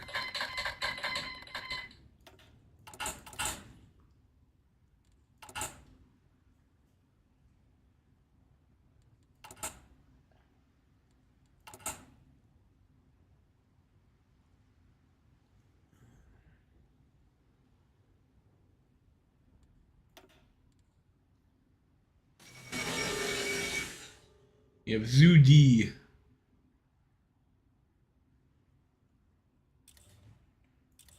In Hunan. You got the Kuomintang. Resolving the financial crisis. With the grand majority of Hunan's industrial production being situated within our primary cities of Changsha and Changde, they should be the primary focus of the government's efforts to financially recover and develop a new economy for a new Hunan. For over a decade, Hunan has seen its industrial heartland rot and decay due to mismanagement, war, repression, and chaos. Hunan's industrialists flee for brighter pastures, its workers stuck to their chains, a community of nepotism and incompetence is developed within its core. The stagnant state of affairs has only been a detriment to the province's attempts to prosper.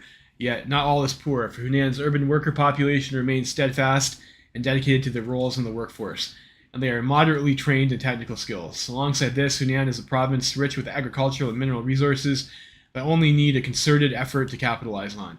Even further, Hunan's connection to the Guangzhou-Beijing Railway lends it an excellent bridging point to expand other markets within the nation and outside. Split between two camps, Governor Zhao Hengti is left with a considerable decision to deliberate. His leftist coalition partners are urging the governor to focus on insular autarkic approach so the province's workers may prosper under state guidance. On the other hand, his own party rally against such attempts of central nationalization, considering it to be no better than socialism from the onset. Instead, they propose that Hunan merely needs to embrace the benefits brought forth by foreign capital investors. Such avenues can grant Hunan considerable growth and overcome any consequences that may arise in the future. Weighing his choices, the governor has but only to make the final decision. Progress is through integration. I think that makes sense. So we'll get our 2 off-map cities. You don't want to be too socialist. We're already doing peasant-focused land reform, you know.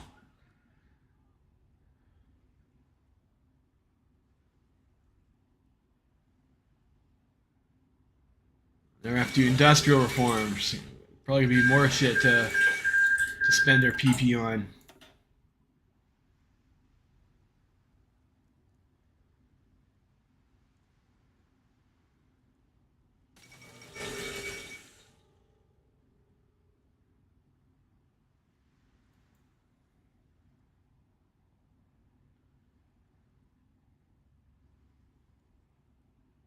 Uh-oh. Creative left the Reichspakt. That's not good for Germany. Negative 0.15. Yikes. It's not great for, because we got a lot of shit to spend our PP on. Their PP gain's already not great. Yeah, this guy over here sucking 0.2. Maybe I need to deal with... Is there like a deal with the warlords thing? And the diarchy? Is that political, maybe?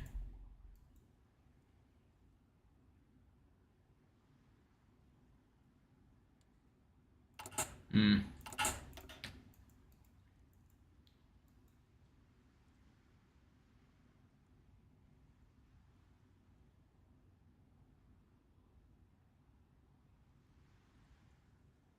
This is just right in the stability, too. That's what we get. We get reinforced banking sector. Privatized railroads.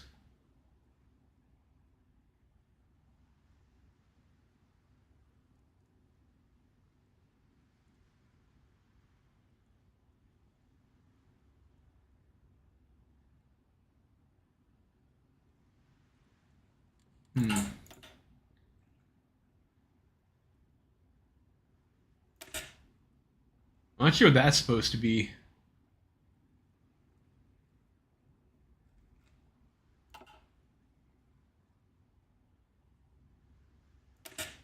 We'll try balancing our books anyways.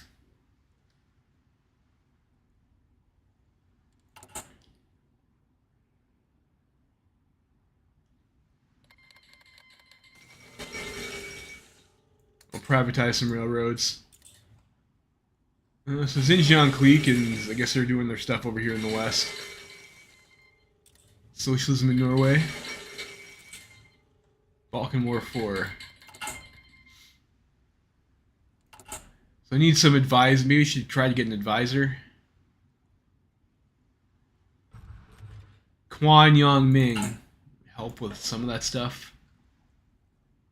Bank president guy. That's 165 though. That's like a huge amount of PP.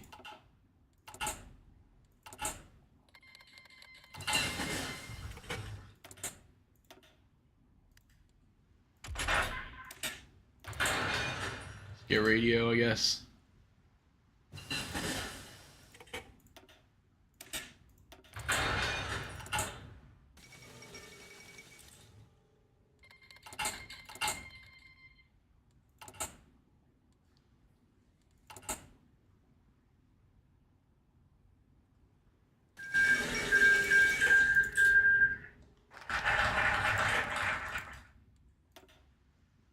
I don't need to do the interior.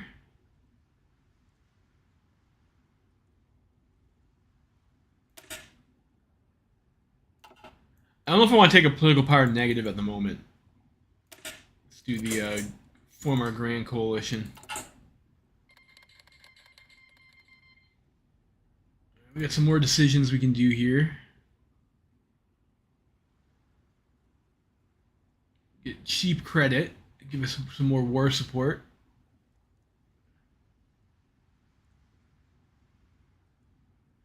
Get a railroad.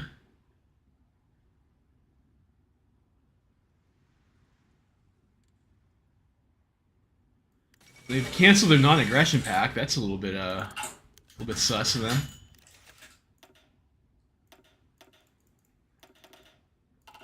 So I guess we're chooching out those rifles now.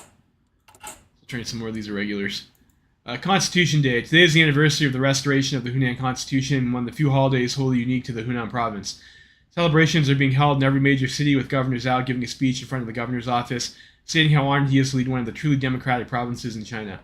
After a speech, he joined with a parade going through Changsha, celebrating the anniversary of the Constitution and of the democratic flame in Hunan. The energy in the air was palpable. The hard work Governor Zhao has put in being clear, just walk down the street. Okay, I think they're saying it's like walking down the street, you can see the progress. A bright spot in darkness of the warlord era, Hunan is truly an example for all of us to follow. Here's to another successful year. We get a little bit of PP for that.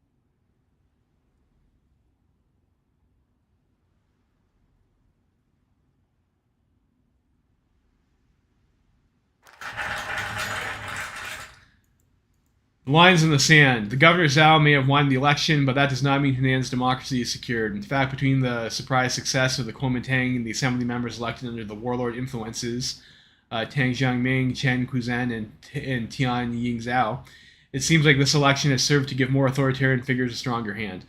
These forces, while not allies in any capacity, are all collectively serve as a threat to a young democracy. If the Kuomintang grows too strong, we could easily see Tang Jiangming march south on us and decapitate our democracy at the head. Furthermore, the Xiangzi diarchy has grown more and more distant from us, aligning itself with Tang Jiangming more as time goes on. They may be abiding their time right now, but that will not last forever. We must act before they do. Luckily, we aren't alone in our fight. Governor Zhao quickly recognized the threat and has acted accordingly, forming a grand coalition with the other democratic parties and independents in order to form a broad democratic front. With the grand coalition formed, we have access to several tools to undercut the authoritarians in our province and hamstring their efforts to kill the democracy so dear to our governor. The battle lines have been drawn. The only question is where, I guess.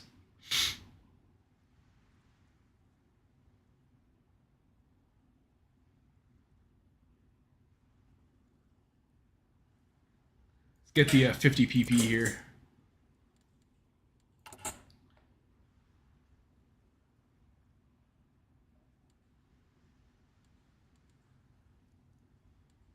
We'll get the one guy.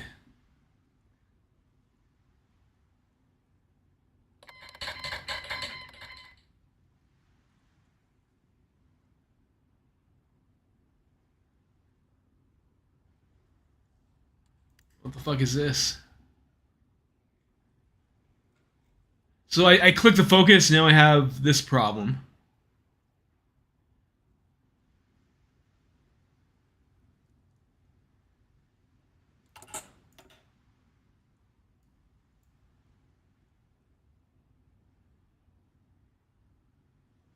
So I guess I kind of got a little bit punished there by doing this. So now I have another timer. I'm gonna get fucked. So I should just not done that at all. I should just stuck with economic reforms. Once again, I got fucking rolled. Stupid fucking mini games.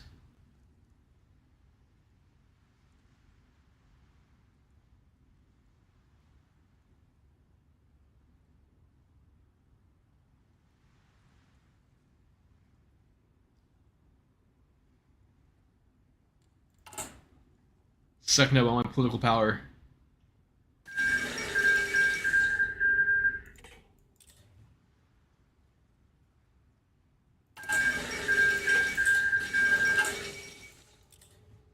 So I guess we gotta go arrest that dickhole. So we have to again railroad my fucking focus tree. I gotta do undermine diarchs and court the unions. So I gotta do undermine the diarchs is here. Court the unions is there. So like I gotta. So now I'm gonna have to basically rush this. We're gonna have fucking problems. So wonderful, wonderful. Let's get the.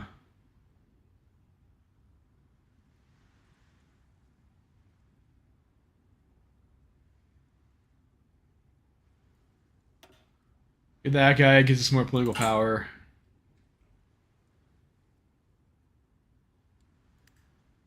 That's supposed to make this.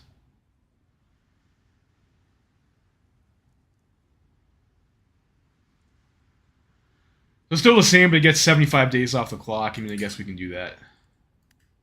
And gives market liberal. I don't know if I like that. Kiva capitulates, so reach out to the...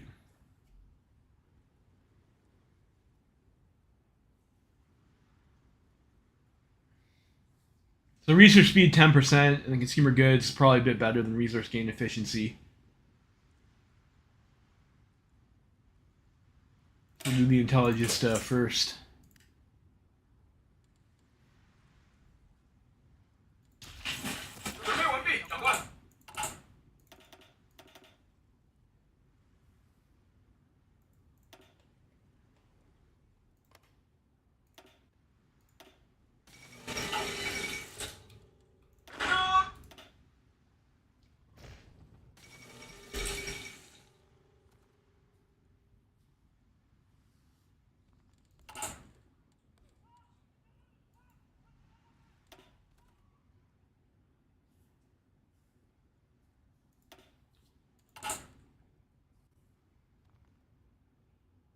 Anti-democratic opposition low.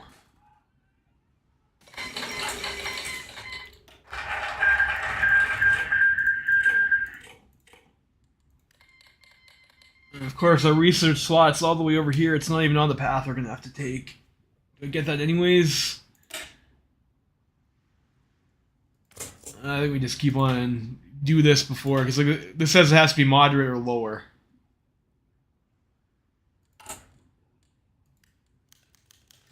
Our administration, our intelligentsia. One of the pillars of our support is Hunan's intelligentsia. Ever since the repression of intellectuals by the League, many of China's intellectuals have fled to Hunan for safety, and Governor Zhao has been happy to host them. Our government and our intelligentsia form a symbiotic relationship, and they were a vital piece to our re-election. As such, Zhao has bolstered his support even further than before.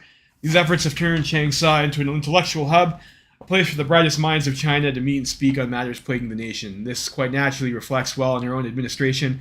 It shows that intellectual debate, that democracy is certainly possible, even with the troubles of warlords and banditry. An impressive feat for a province that only a few years ago was trapped inside the same league that repressed these bright minds and stifled learning to the country as a whole, to renewed partnership.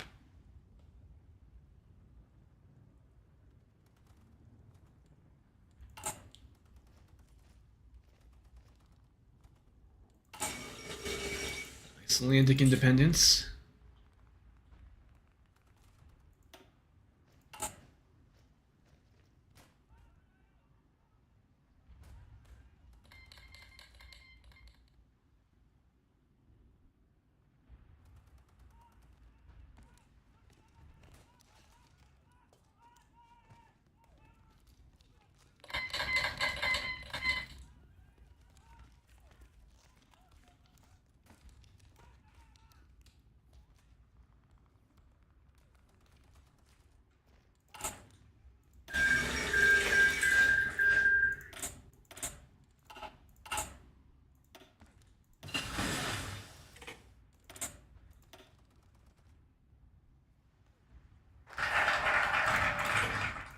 I don't really need radar stations. That's a bit silly, but we can get the mechanical computing, I guess.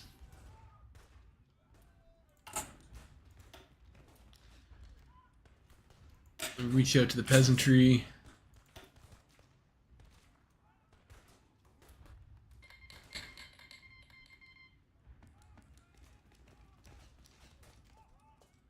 Look at some efficiency growth and factory output. That's not too bad.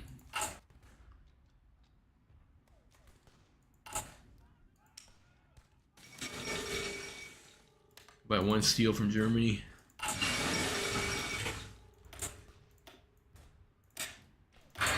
The improved machine tools. Kind of sucks to use a bonus on that, but I mean, it'll help us catch up a little bit, I suppose. We are getting kind of close to capping out in our lines, so it makes sense to grab that.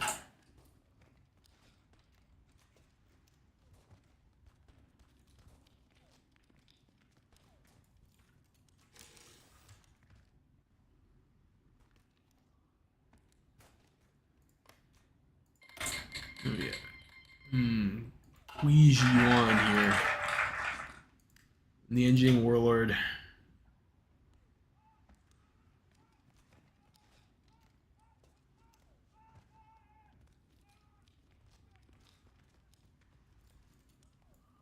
Let's get these first. We have to get court the unions and undermine the diarchs, so we'll do that. It seems to be like the better option.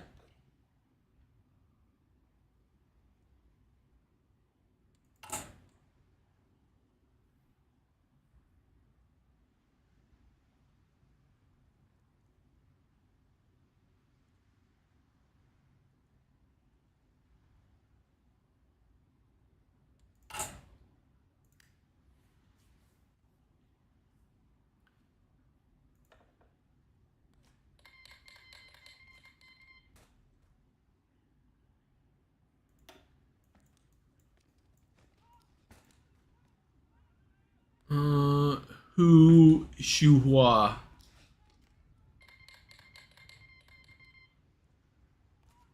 I guess is what we want. HOI4. Who.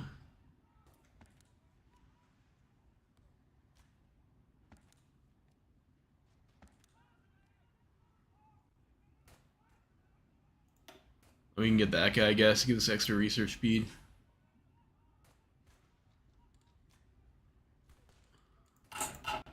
Also, some of our industrial forum decisions, which we might need the more powerful ones. We're gonna have to go down this line first.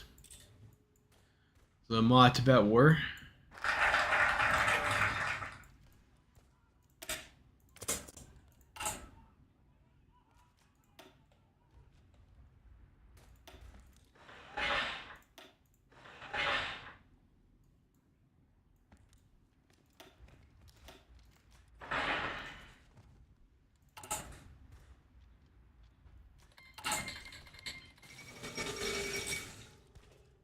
Guys, we've almost built our first factory.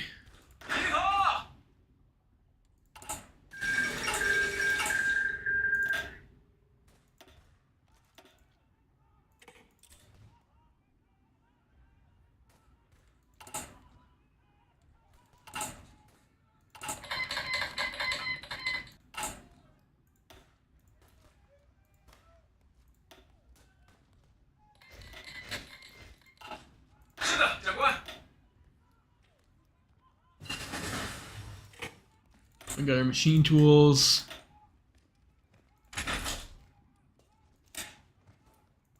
Guess I can grab that. I'm gonna grab. I don't want to fall. I want to at least get some ability to make tanks. I like tanks. We also need to start getting our trucks ready too.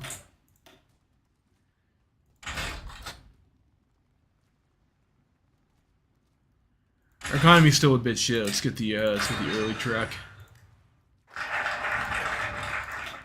Support the unions. We'll support peasant organizations. An olive branch for labor. Our relationship with organized labor has been fraught, to say the least, with the unfortunate deaths of labor activists during Zhao's administration in the past being emblematic of those difficult relationships. But Governor Zhao is determined to change this. Organized labor is a pillar of the Kuomintang support, and if he has to undercut the self-proclaimed party state and secure Hunanese democracy, he must forego a peace with labor. Or he must forge a peace with labor. Meeting with the major labor leaders in Changde, the tension in the air was palpable. After introductions were made, Zhao explained that despite actions in the past, he wished to offer an olive branch to labor. Seizing the opportunity, the labor leaders immediately made a series of demands, functionally asking for a new law that would bolster labor unions and improve their ability to barter on behalf of the workers. Governor Zhao recognized our initial demands wouldn't pass through the assembly, and after a series of tense negotiations, he managed to talk them down to a compromise bill, one that he was certain he could force through the assembly. With this agreement made, pending the bill being made into law, of course, it seemed like he could finally call a truce with organized labor and cut support for the Kuomintang and Hunan's major cities. The first step.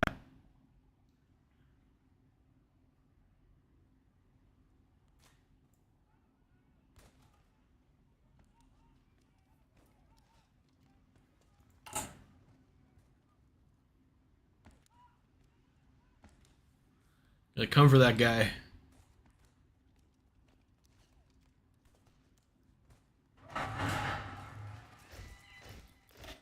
Ah, shit.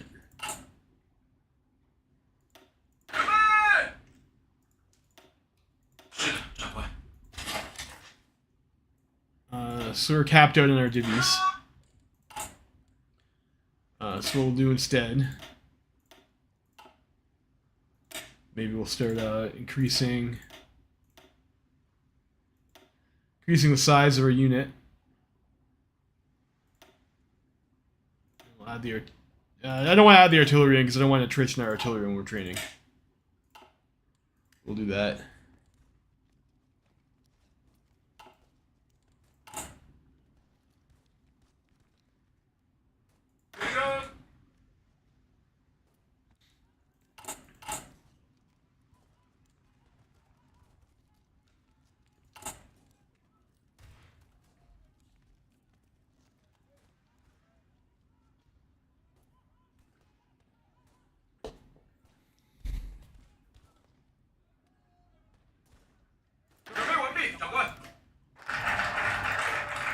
Alright, to support our peasant organizations, we'll invest in the countryside.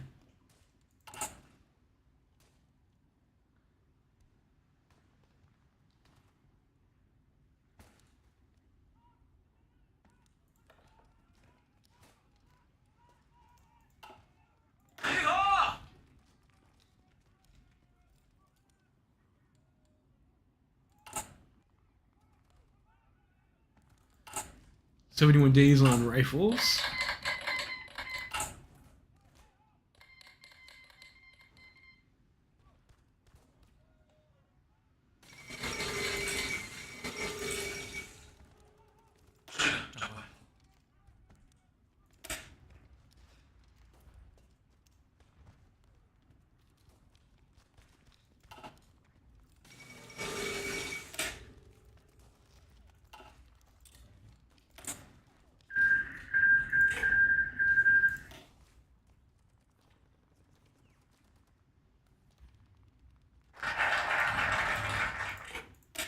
We'll undermine the diarchs.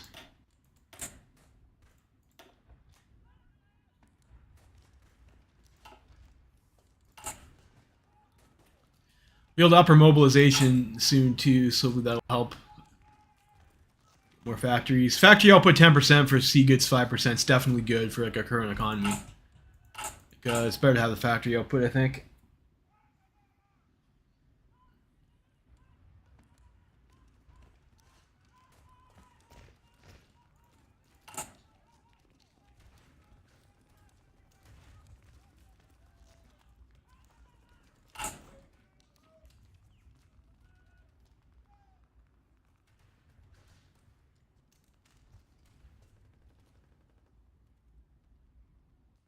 I like how it says 1 to 2 engineering company, like, because you can have more than one engineering company on a division, right? Obviously. Alright, now we can arrest this fucker.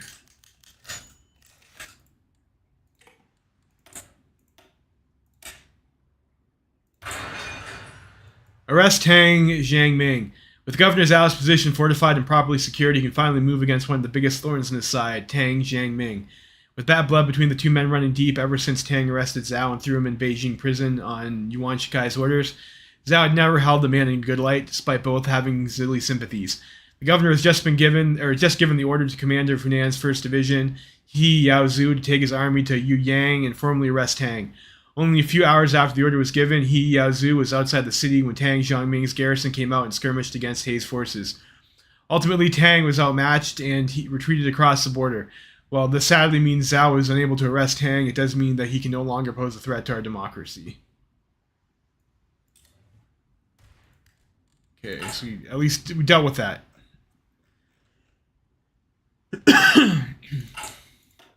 Let's go up to early mob. I think that should give us some additional divisions cap. We'll get 4 more.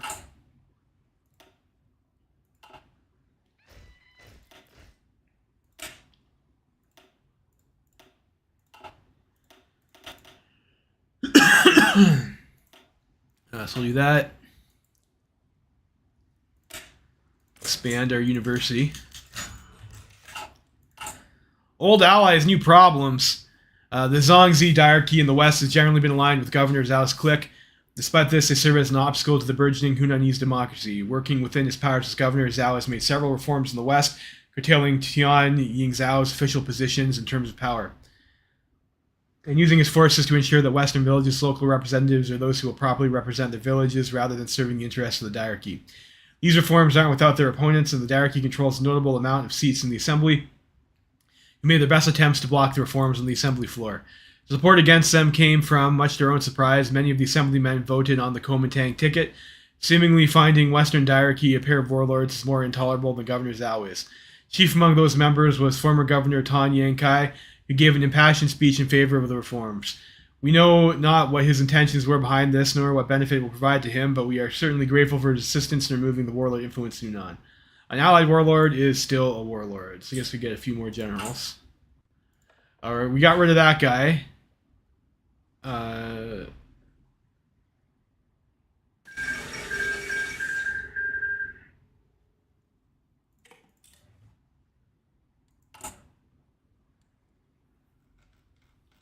So we get more political power gain. So yeah, we're chooching along on the PP department right now. We're almost done our aggro reforms too.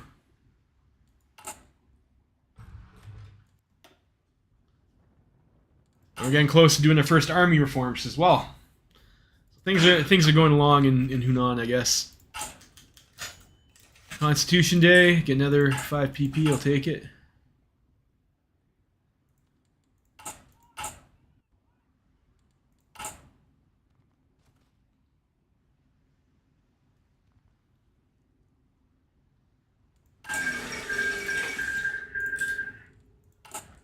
Looks like things are heating up. Take a quick check at what's going on in the rest of the world. SRI has completely unified. Looks like the Reich Pact is still mostly intact.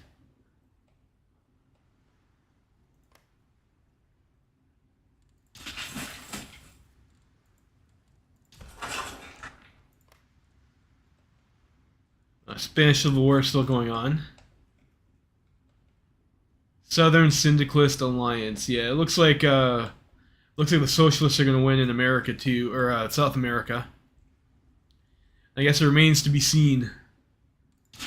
MacArthur did War Plan White though. I mean that's usually good for MacArthur when he's played by AI. Commune's looking not so hot here. I haven't seen the Commune win in India in a while. I think it's tough for them to beat the whole Entente.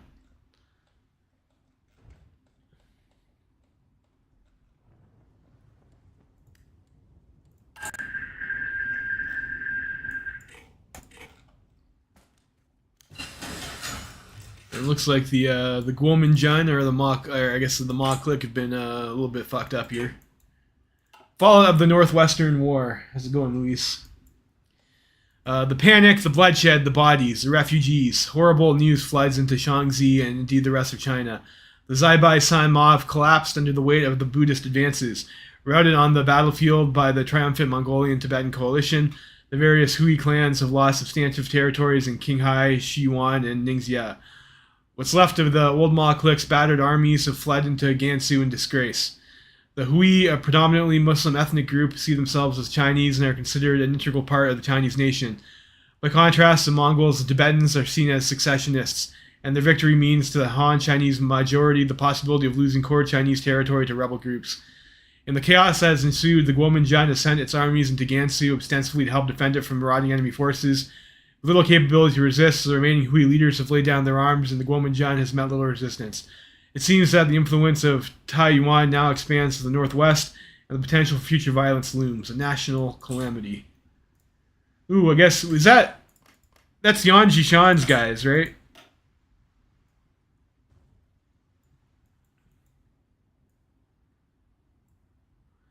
Well, I guess there's no more Yan Jishan thought. You got the Guominjun in charge.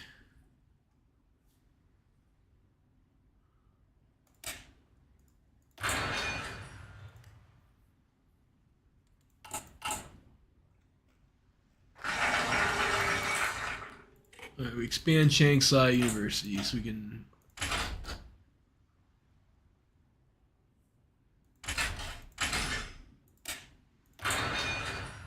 improve Darty. Next natty focus.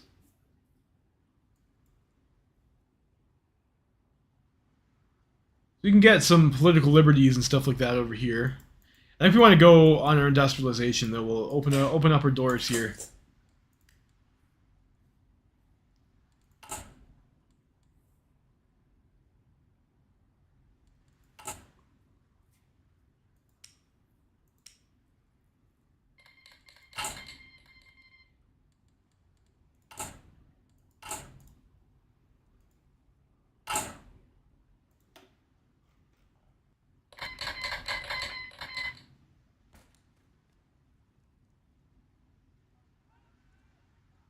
No trains for sale.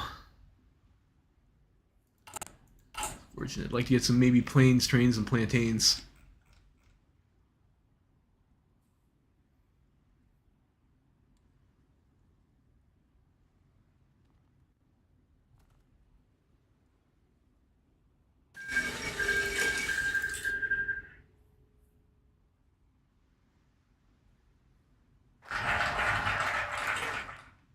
Alright, so we can open up our doors.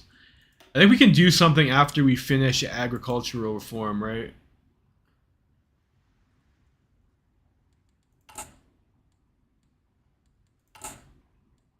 So we'll wait the 4 days to do that. What about these decisions? Influx of capital.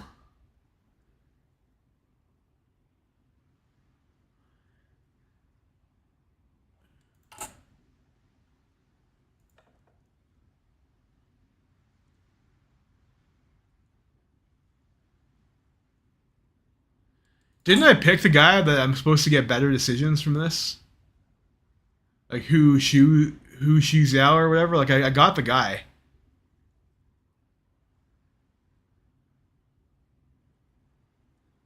Uh,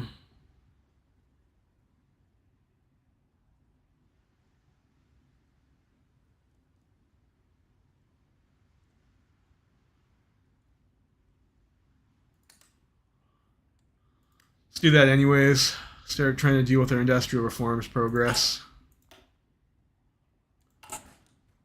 Alright, completed our agro reforms. The influx of capital. I mean, that's not the greatest for us right now because like our growth is already pretty close to max.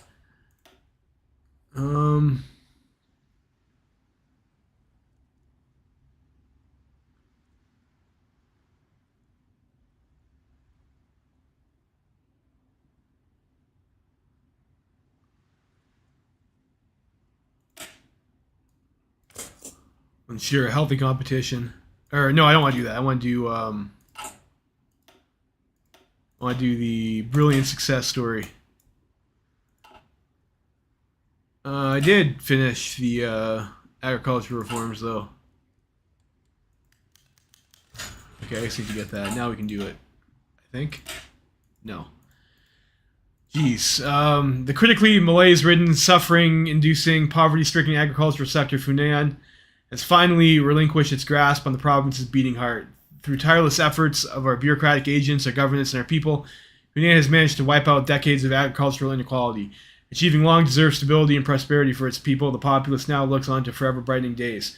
With the land redistributed and the balance between peasantry and gentry equalized in satisfaction to the government's ideals, a stable foundation has been erected to support Governor Zhao and Ti's future endeavors. Utilizing our great swaths of fertile land, Hunan's native tea, ramie, and hemp industry gives way to new cotton and rice fields, with the diversity of our produce providing even further economic opportunities. Supported by various small workshops, enterprises, that turned these products into manufactured goods alongside growing education levels within the peasantry. Hunan has achieved true modernity.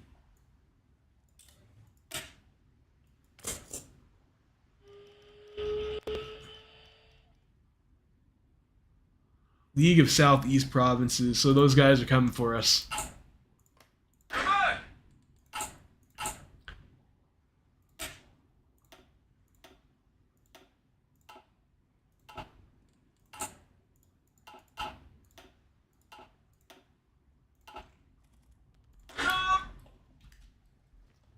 So we'll issue some arty. Get ourselves back to train status, hopefully.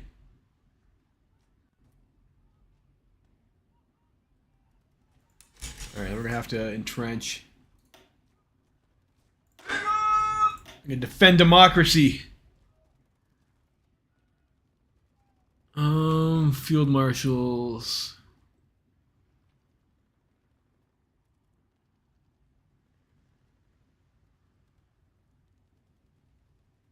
And Zhao Hengti, like, I thought this guy's supposed to be a politician. Like, he's a level 3 general, too. Huh.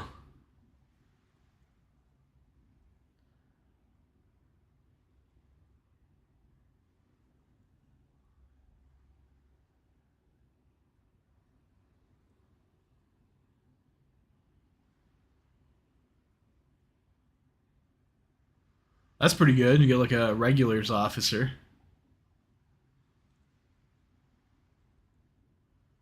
Don't promote one of these guys.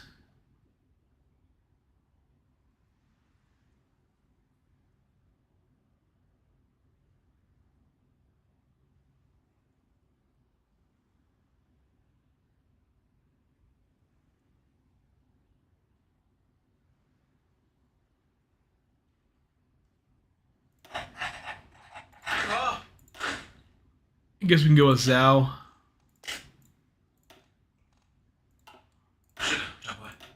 And this guy, we can go with the irregulars officer guy. And this guy over here is pretty good, but like he's got I don't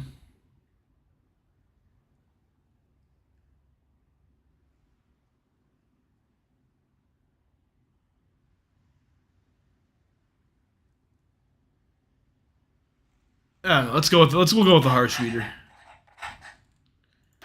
Be a little bit harsh. I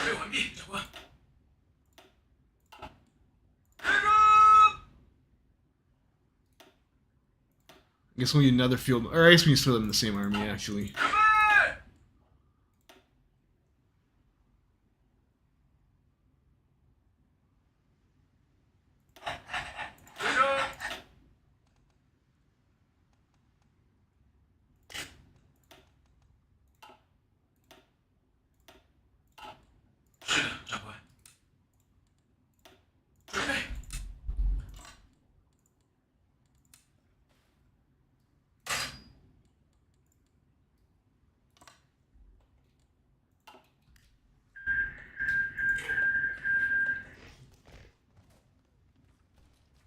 Of course, it gets us further away from our army reforms.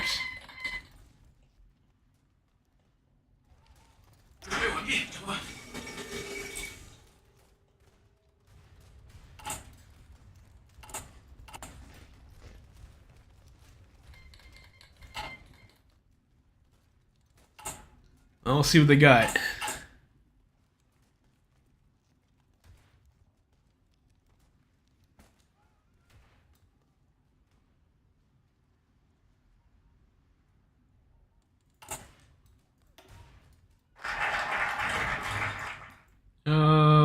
Victors, the Weltkrieg victors of China. So I guess we're going to try and model our...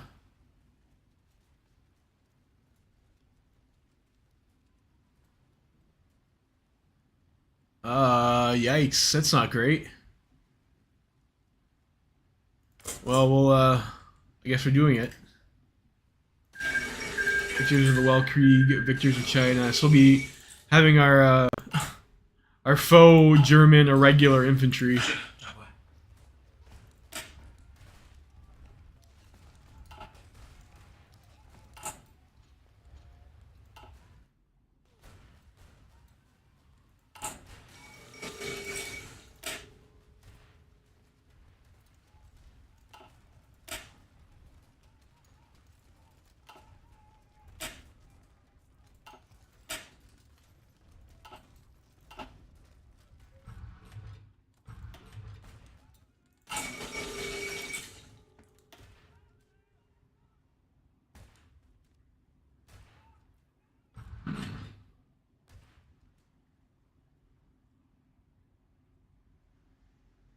Get our own here.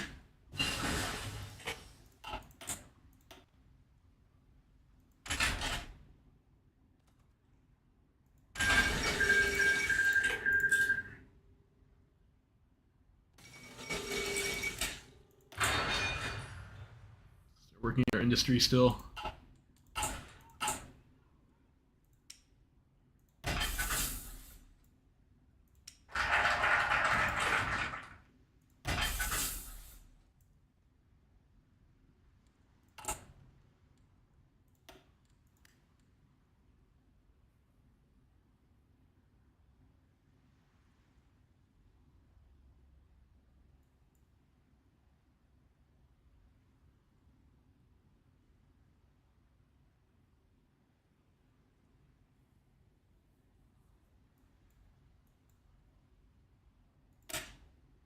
We can't get the mill. I mean, we can get a civvy there.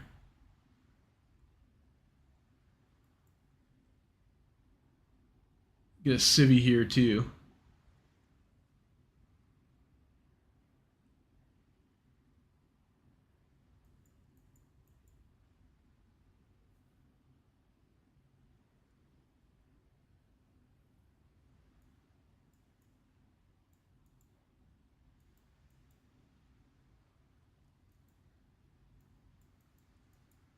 Hmm.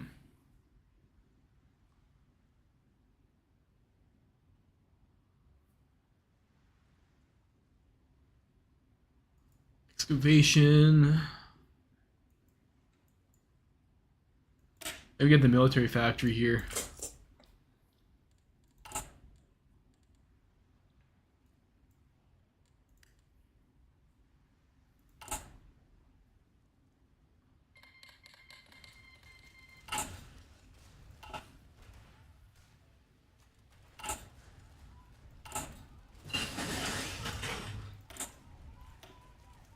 Improved already, and we'll go with the machine tools.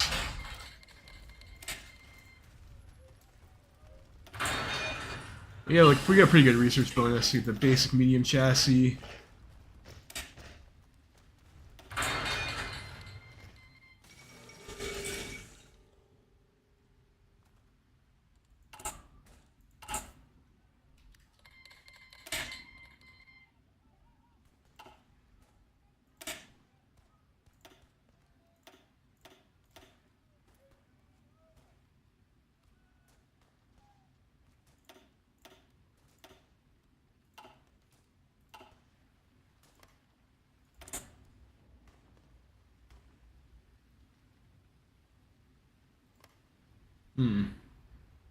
So I guess they're not going to justify war goals on us.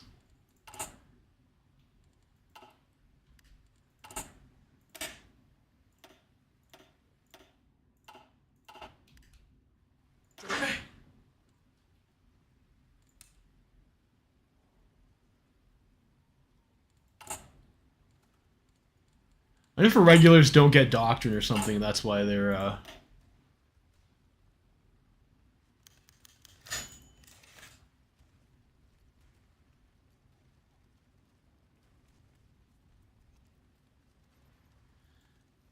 Industrial reforms complete. Finally, through the great efforts and strides mobilizing all that we could muster, the Hunanese people have finally achieved the long sought after industrial successes they desired. Whilst much credit must be granted to those who planned and implemented the program which provided such gains, the greatest hurrah must be offered to the blood and sweat of the Hunanese people who endured so much to allow the province to reach this point. With the major growth of our manufacturing power rivaling that of even Manchuria, many Hunans previously unemployed have returned to work. Businesses have begun to reopen. All in all, Changsha has developed into quite the economic hub within China's southwestern quadrant, and our best economic minds buzz with excitement at the new expansive projects they can now embark on. Whilst there still remain some difficulties within the industrial sector, and many sacrifices have been made to achieve such a status, ultimately Hunan is an improved province, not beholden to the decadence of yesteryear.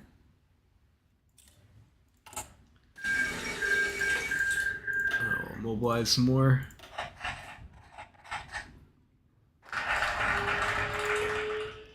Oh, now these guys want to come at us again now.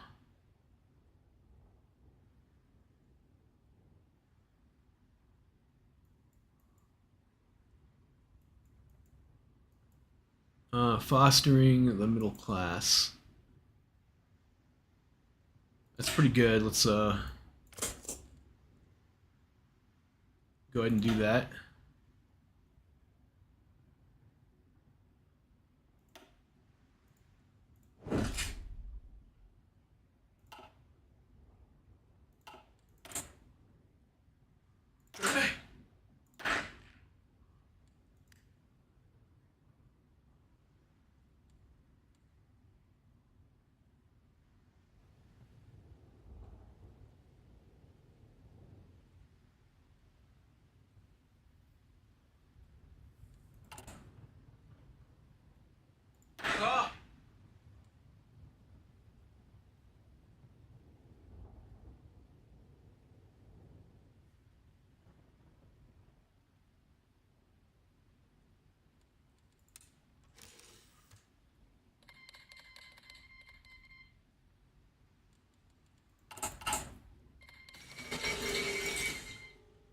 The Zulu-Fing-Tan War. Okay.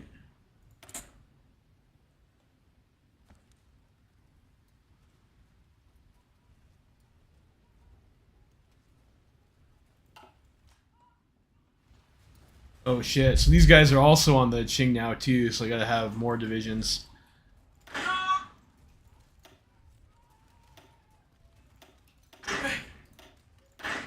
I probably actually want to do...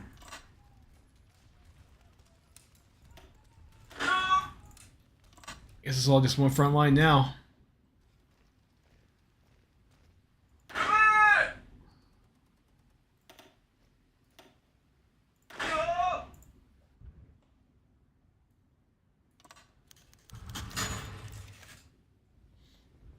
Attend the third Shantou Conference.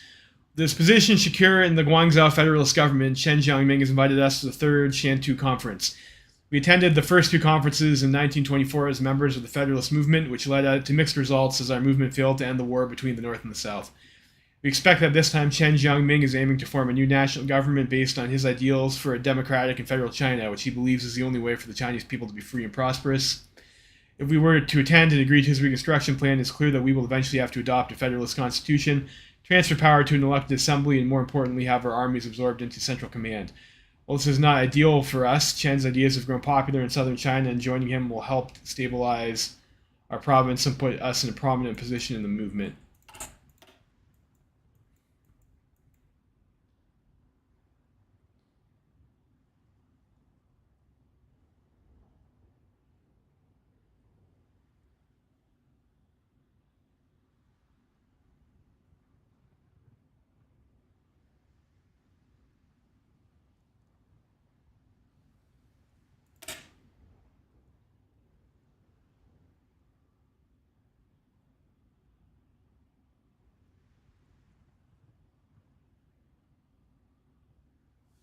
Ooh, I see. So, I guess if we, I get,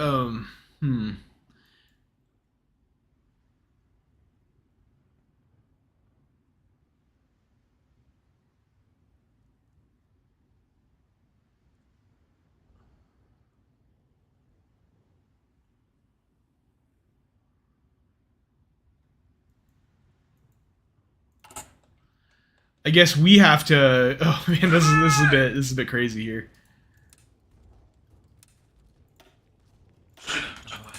So I guess we have to take out the Federalists to the south if we want to be the leaders of the federal movement. I mean, this is a bit sketch.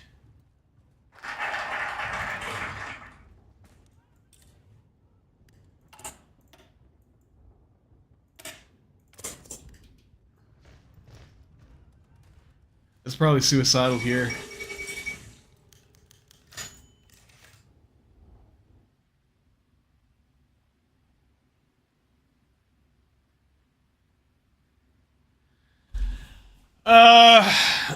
Hmm.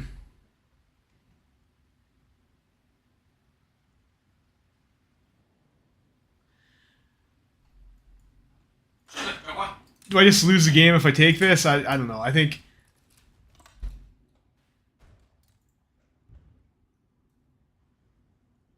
it seems not very democratic to go war against this guy. It's okay. I mean, it's like it seems like pretty typical Chinese warlordism. I guess we'll join Chen Jiangming's team. Should have probably went to his dumb conference too. I think I might actually save scum that. We'll go to the conference.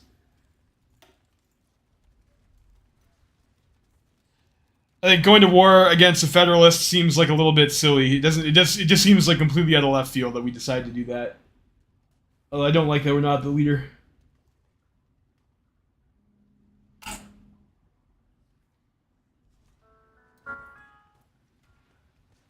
Hi there.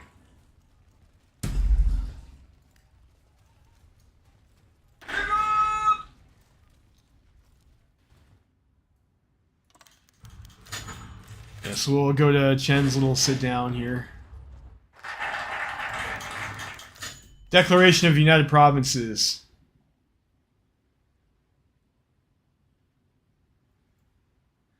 The delegates of the conference have agreed to Chen's reconstruction plan and soon finish the draft of their declaration. Chen Jiangming declares the Qing government to be illegitimate and the formation of a new national government in Guangzhou, the United Provinces of the Republic of China.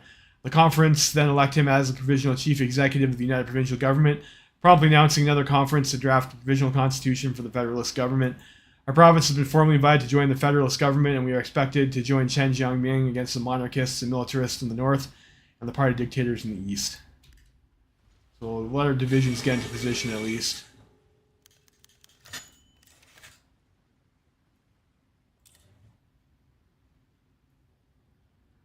So we'll accept it. So we've thrown our lot in with Chen Jiangming here.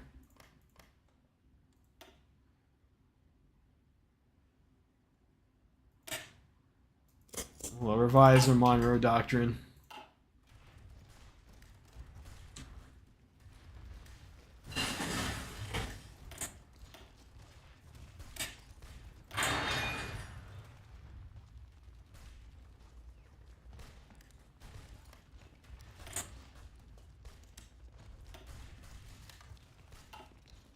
So I guess we go to war with the Zilly.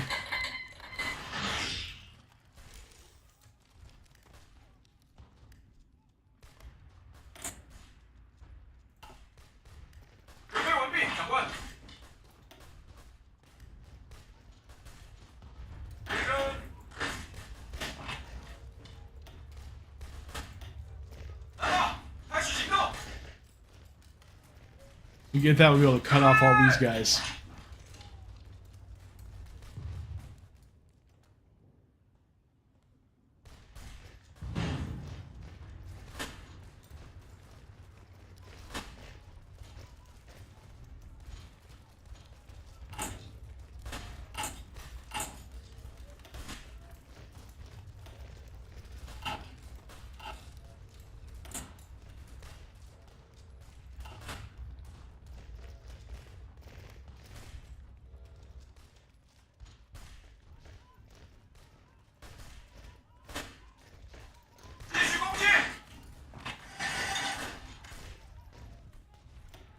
Alright, I'll have a board with that tile, it's fine.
Alrighty, so we'll get a couple encirclements there.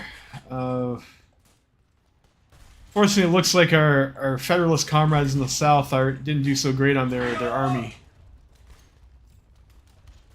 Fucking Chen dragging us into his bullshit here.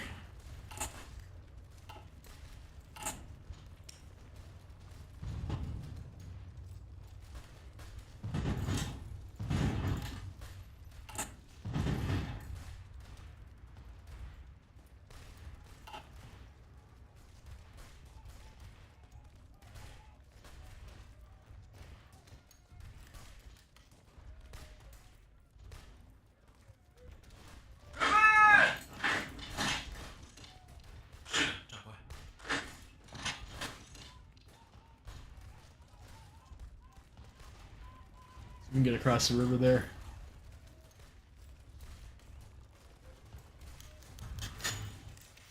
Provisional Constitution of the United Provinces. A commission consisting of delegates from the provinces have officially adopted a constitution for the United Provinces of the Republic of China, which will soon be ratified by the provincial assemblies. The unified federal China is one step closer to reality, at least in the south. I need more war support to do war eco.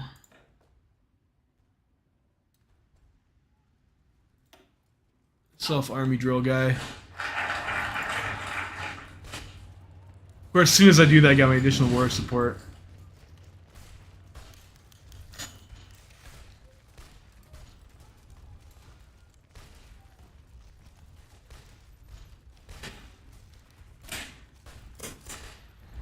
Troubles with Monroe. One of the more peculiar parts of Hunan's constitution is that Article 89, otherwise known as the Monroe Doctrine, which states that no other province's troops may enter Hunan, and Hunanese troops may not leave the province. While this has been intended to keep Hunan safe from armies during the tumultuous time of the warlord era, has become a detriment to Hunan's safety. The warlords and provincial leaders outside Hunan hardly care about what our constitution states, and as such, it fails to offer real defense against them, only serving to bind our ability to act in favor of Hunan.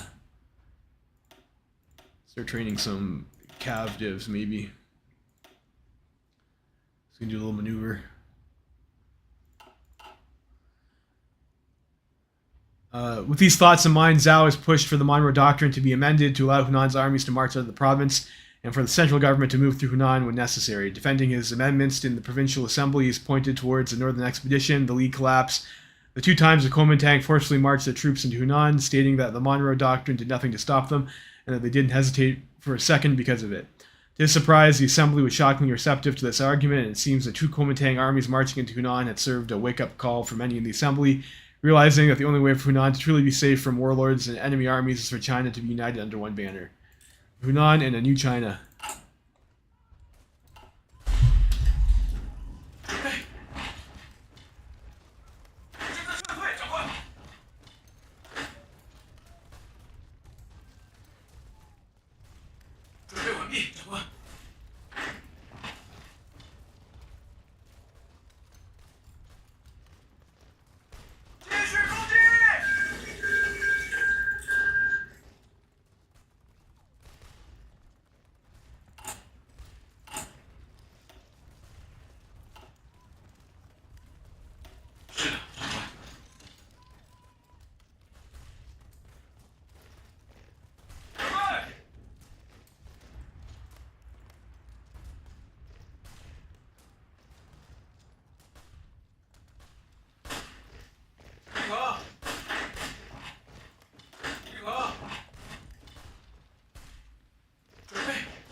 I might have to micro here.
First industry.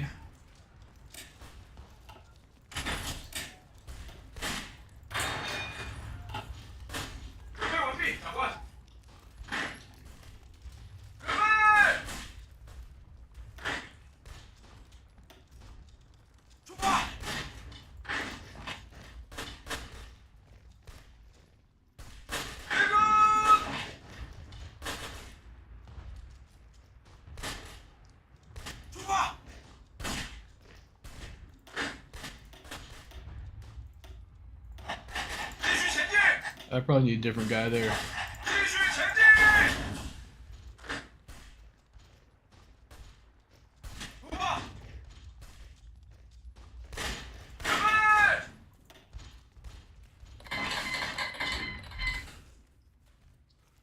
That's not quite encircle me because they got military access, but you know it's something.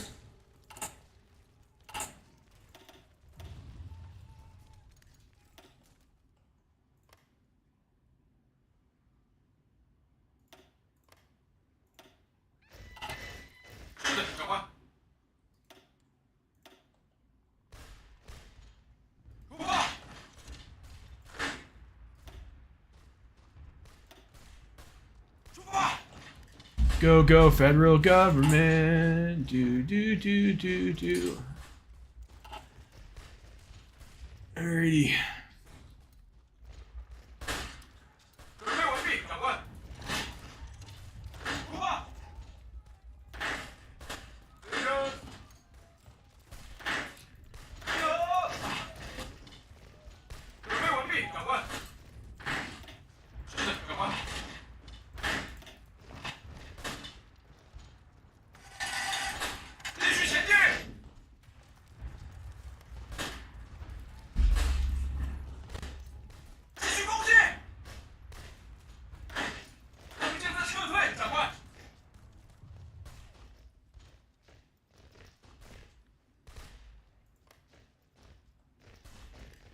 Fucking legation dicks.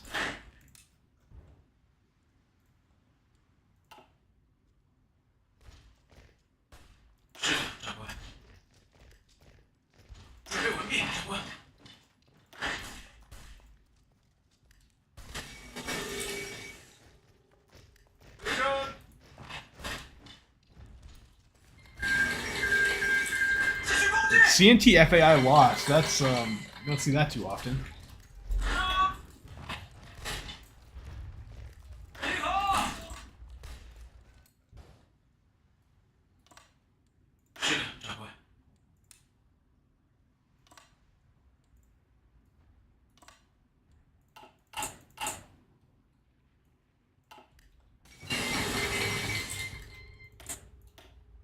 Improved engine.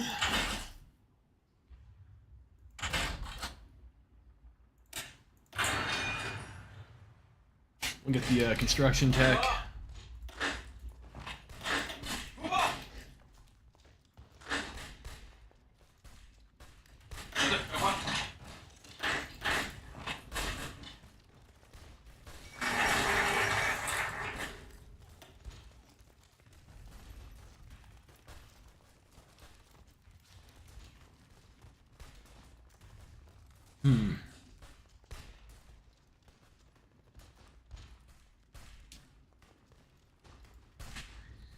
We got rid of our army debuff there. That's good, I think.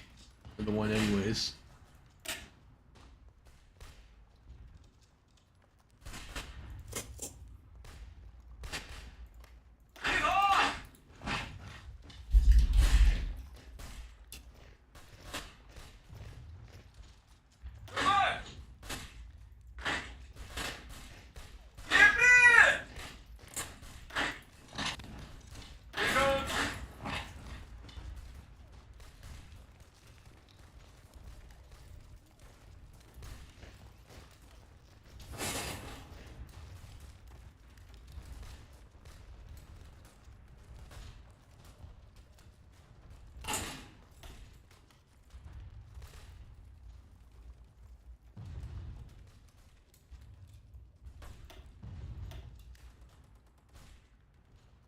It's almost done. We can build that railroad. That'll help with our supply situation here, at least a little bit, I think.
I got the Childish Fantasy event.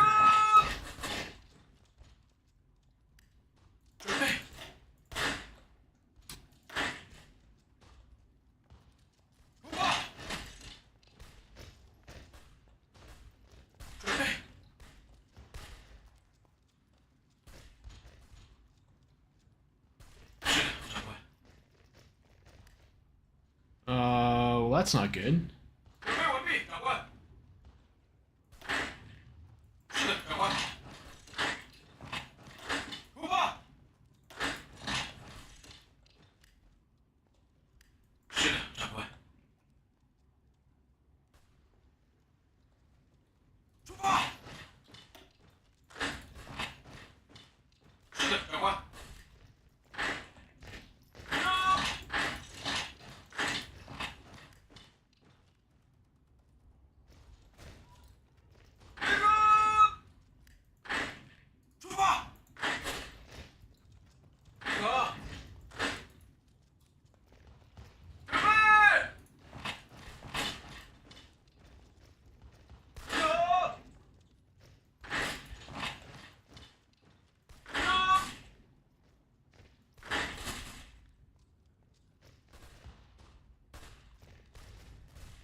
What are our Federalist buddies doing here? This is a bit whack. Decided to leave the line open. I guess that's life when you're playing with the AI, I suppose. That horse is probably dead.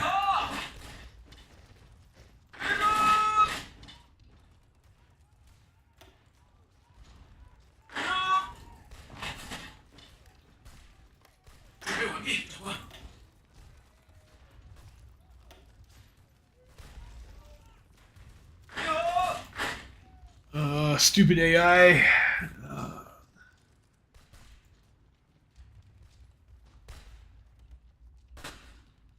This is quite bad.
Yeah, I should pull this guy back over this way.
He just does not want to die.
Alright, so they were able to open up her pockets there a little bit, so get the support equipment guy.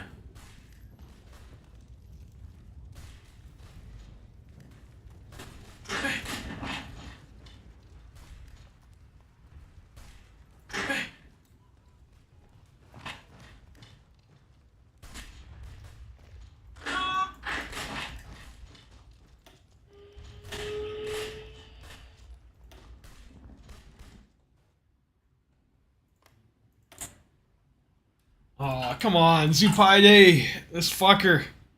This motherfucker. I don't have enough I can't even get more divisions. I'm gonna be capped out. Zupaide. How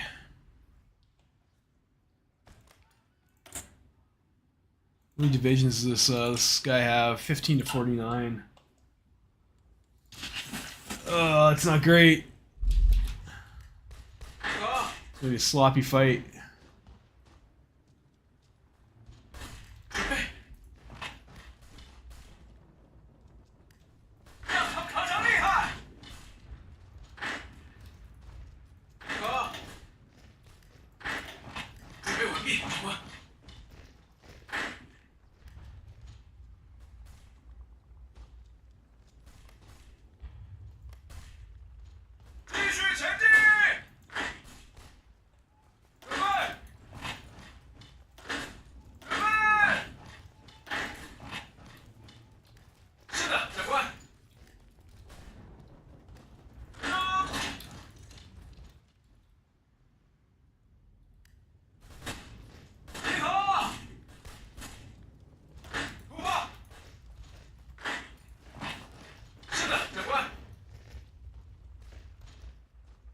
Make some risky decisions here. That's kind of good if we take that.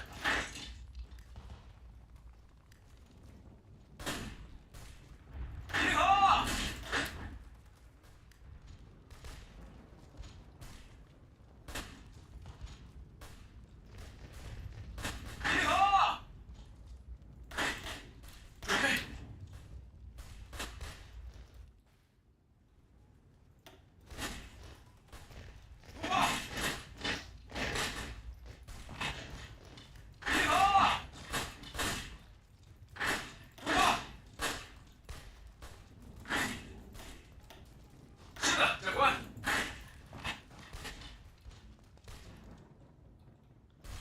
Let's see if we can cap Nanjing at least. That might be helpful.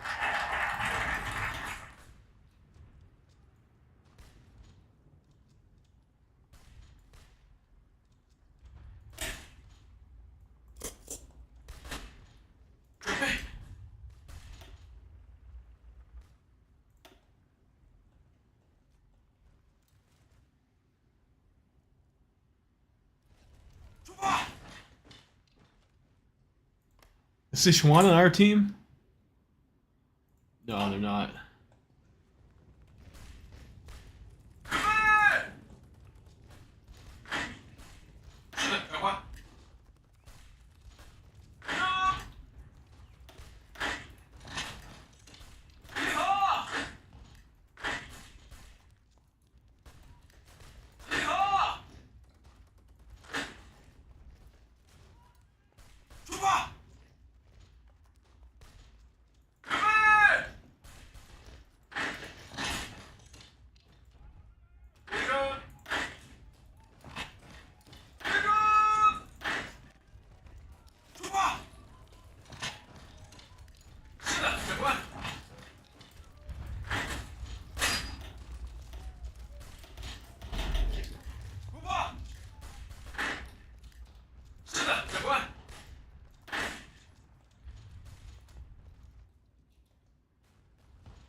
Nanjing.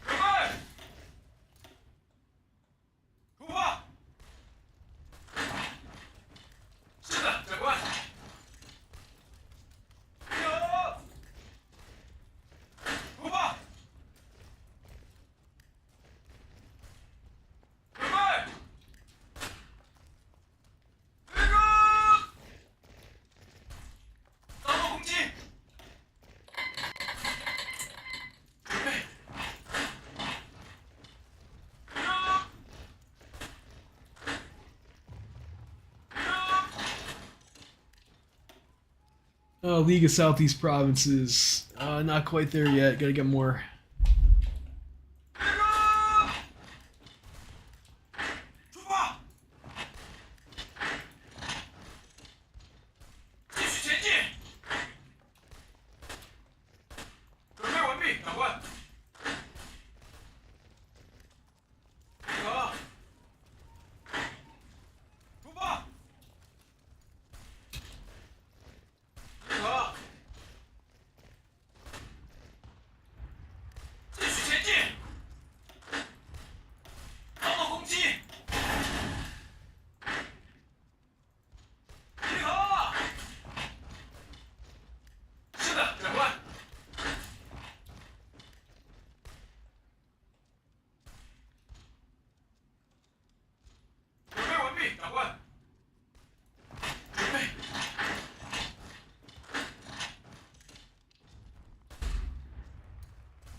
Looks like we're not able to find too much down over here, but kind of look promising.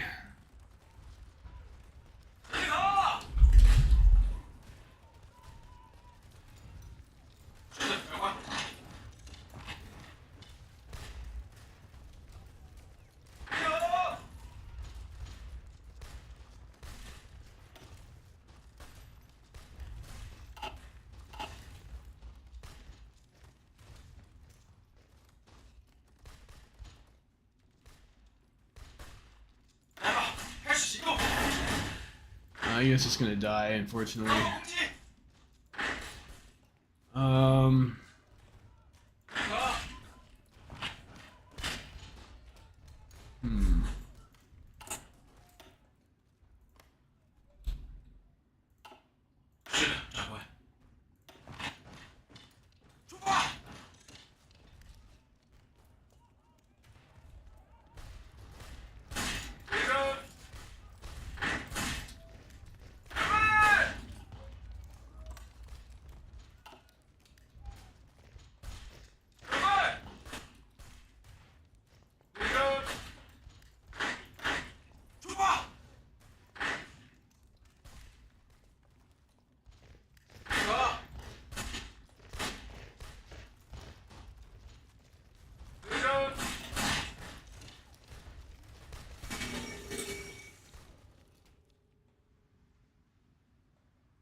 Constitution Day, okay.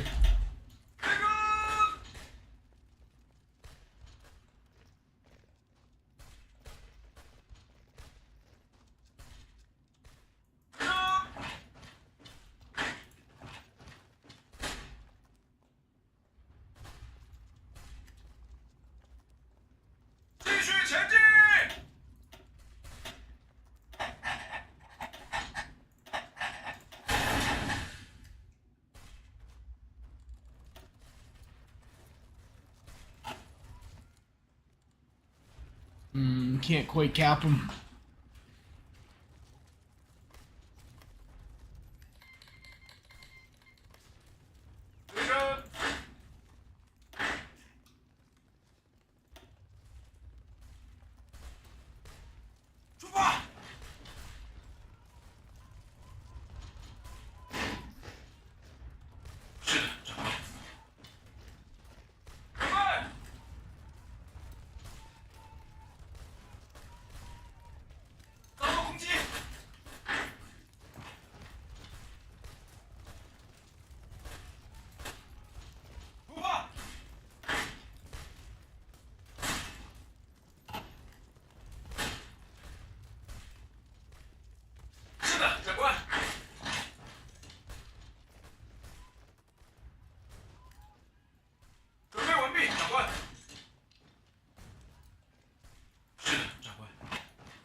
Oh, gross. We're against these guys now, too. Fucking nationalists.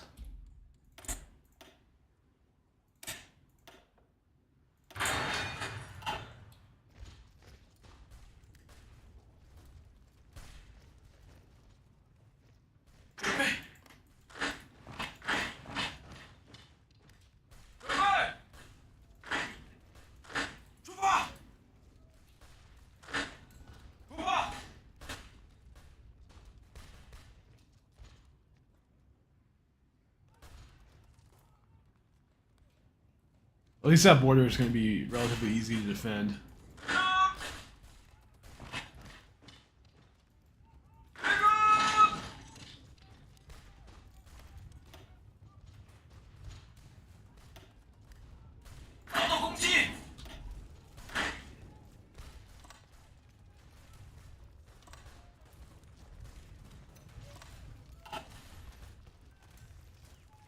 Doctrines. I don't know. I guess you can go for Grand Battle Plan. Sure.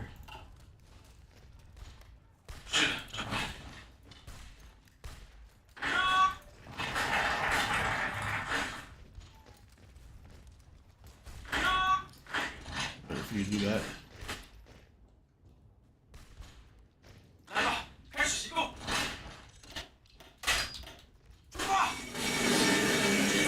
Okay. I guess Qing government just dies.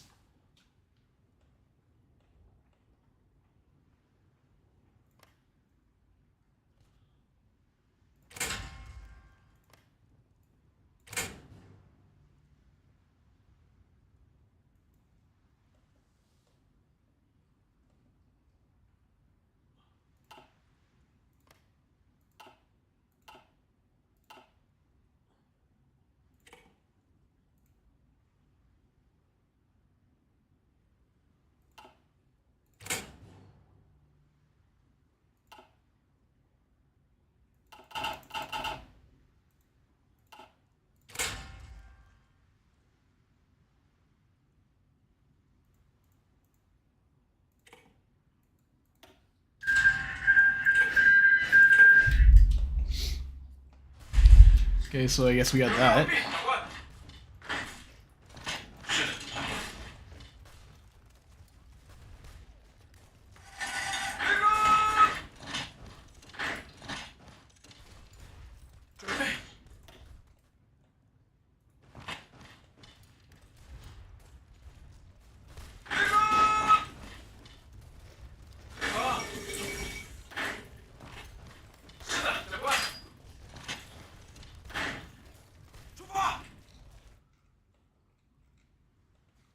So I guess that's it for the Qing. I guess we'll have to get close to having to deal with the Japanese soon.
I get some free civvies.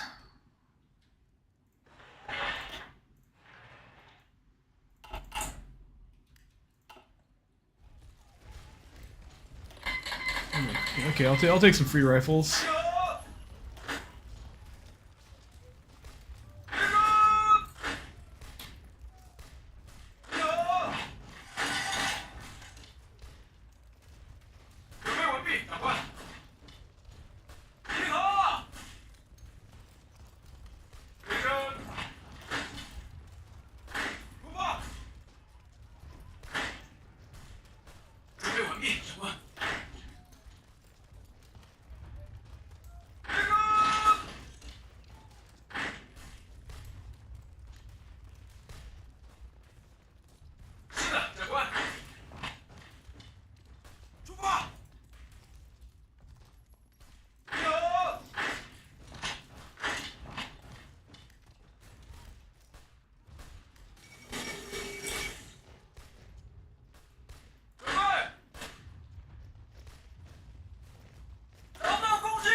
Didn't make it in time.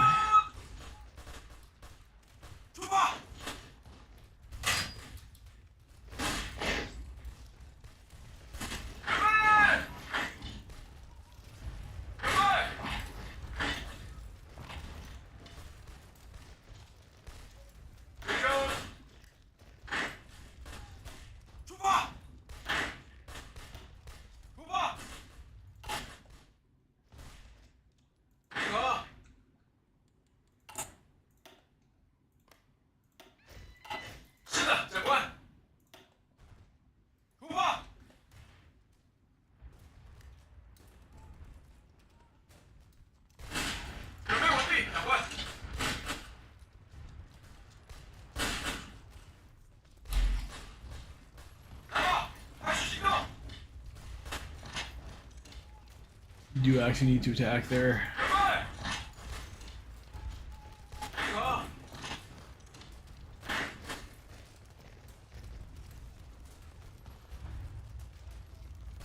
Come on, get there, get there.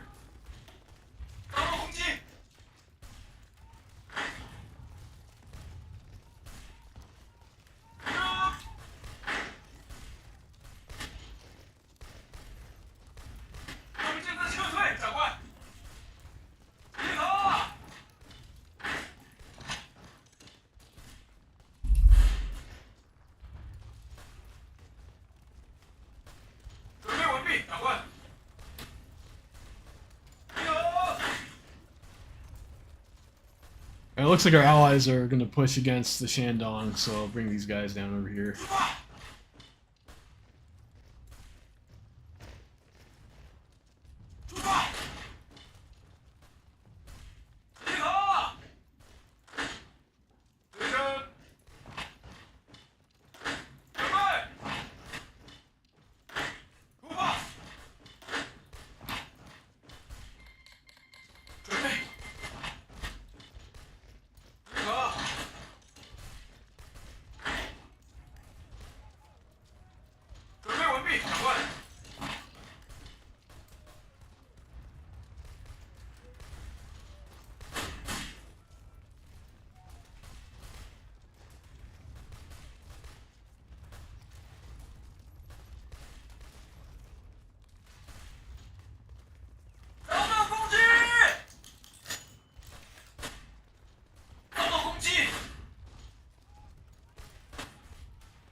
Yeah, we need a unit with more artillery. We got lots of artillery.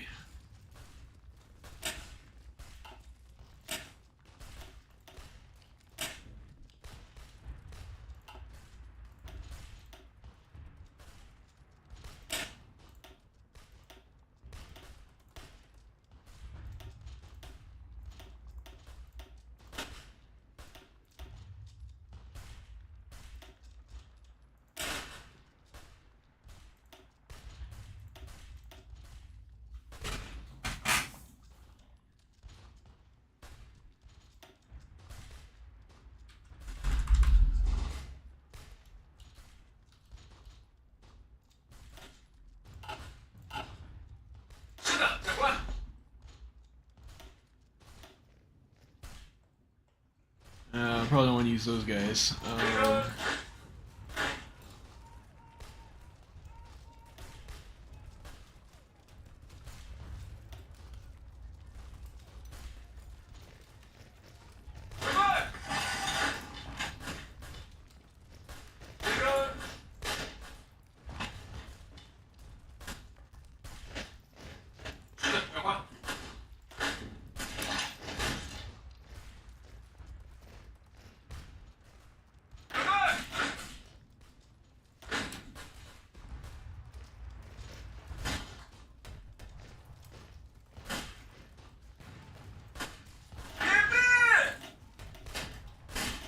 I have an artillery guy. I do actually.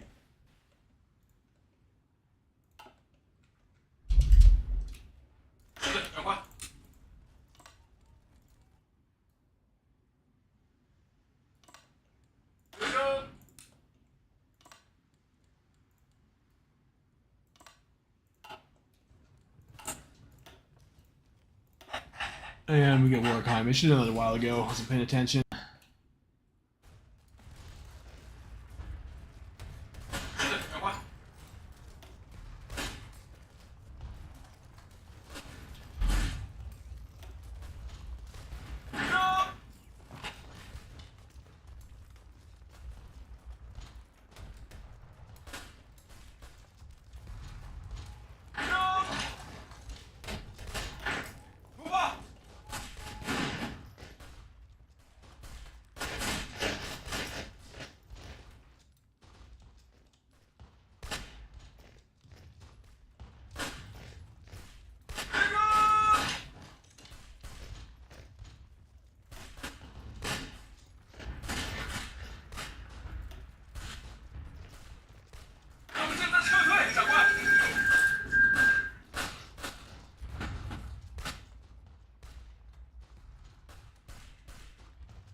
We push towards Wangzhou. And that guy's dead regardless.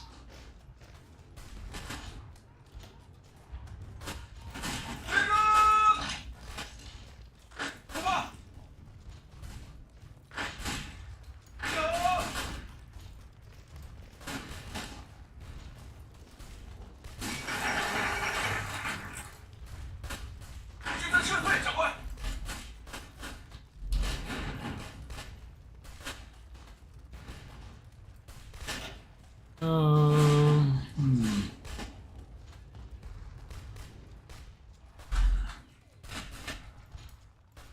Do that. Let's get the extra civilian factory.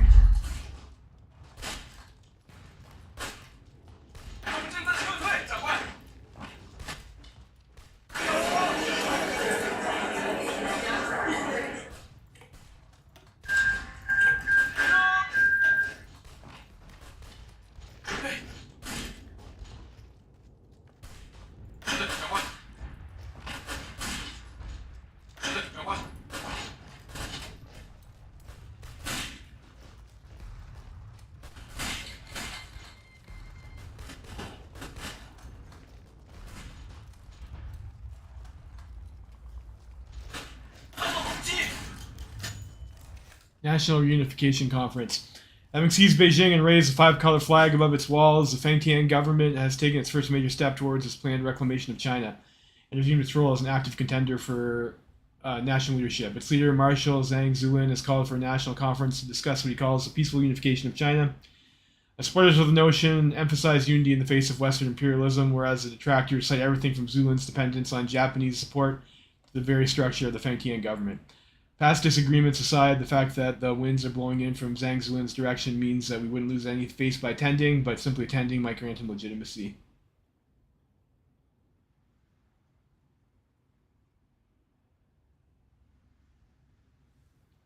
I don't know. I don't want to. That guy's a Japanese lapdog. That's not very democratic.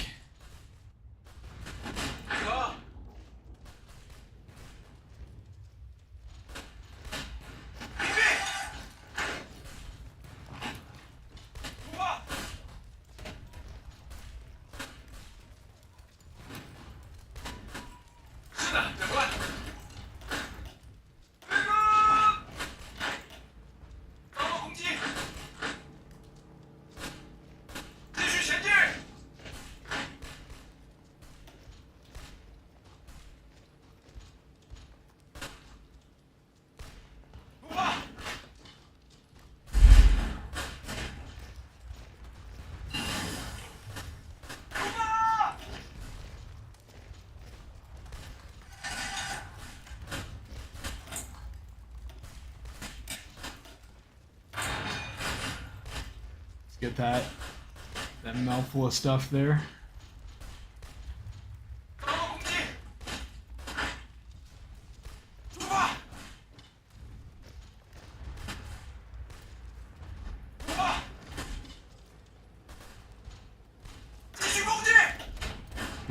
Three units to be able to kill.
The line's still kind of stable over there.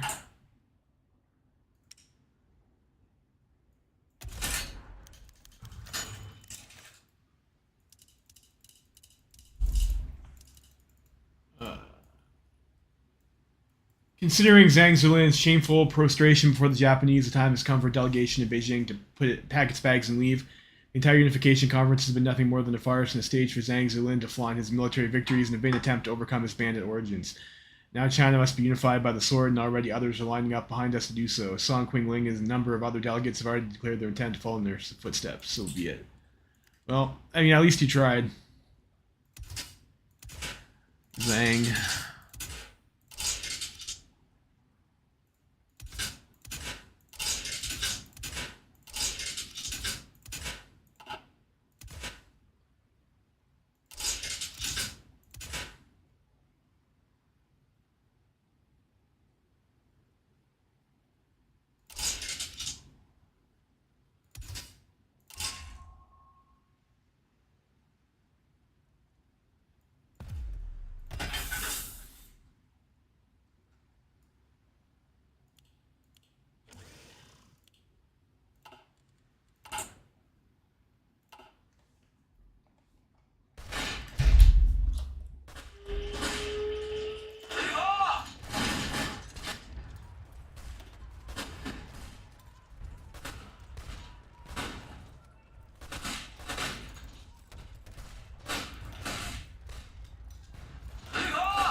We got 0% supply here. It's not the greatest.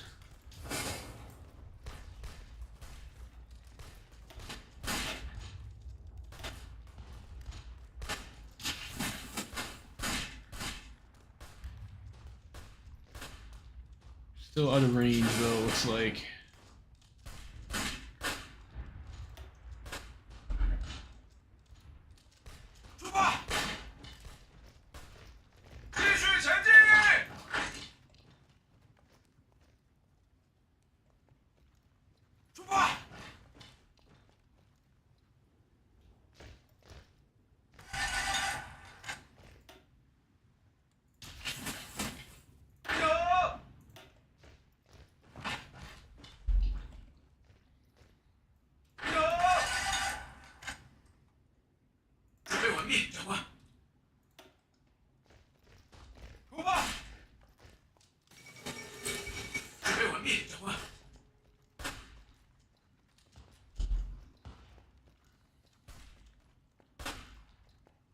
Try to push a Jinhua maybe. So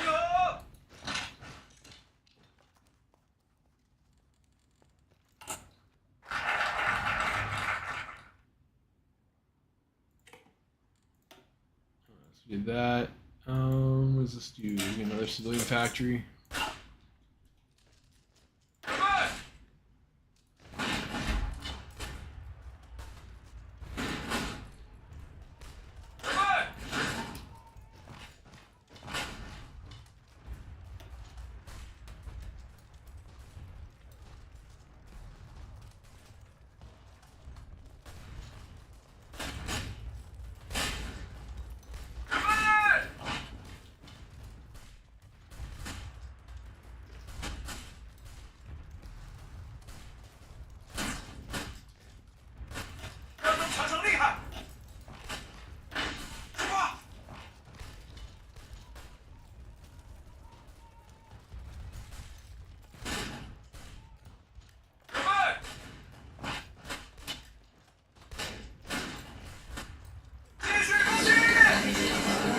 I guess that was enough.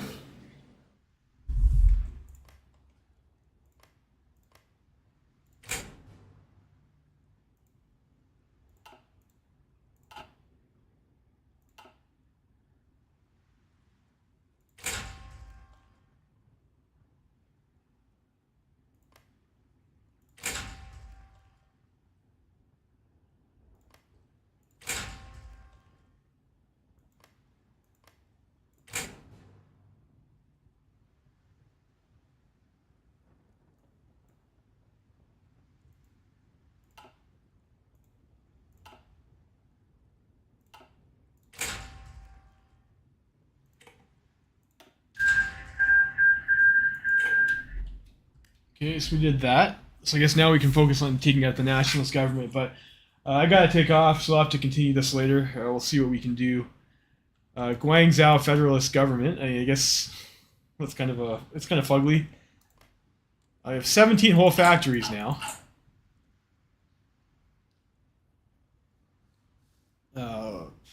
Starting to maybe build some tanks. Got some rifles and stuff.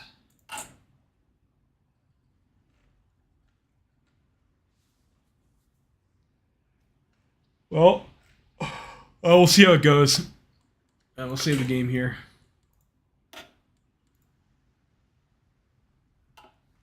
Alright guys, thanks for watching. I'll catch you guys next time.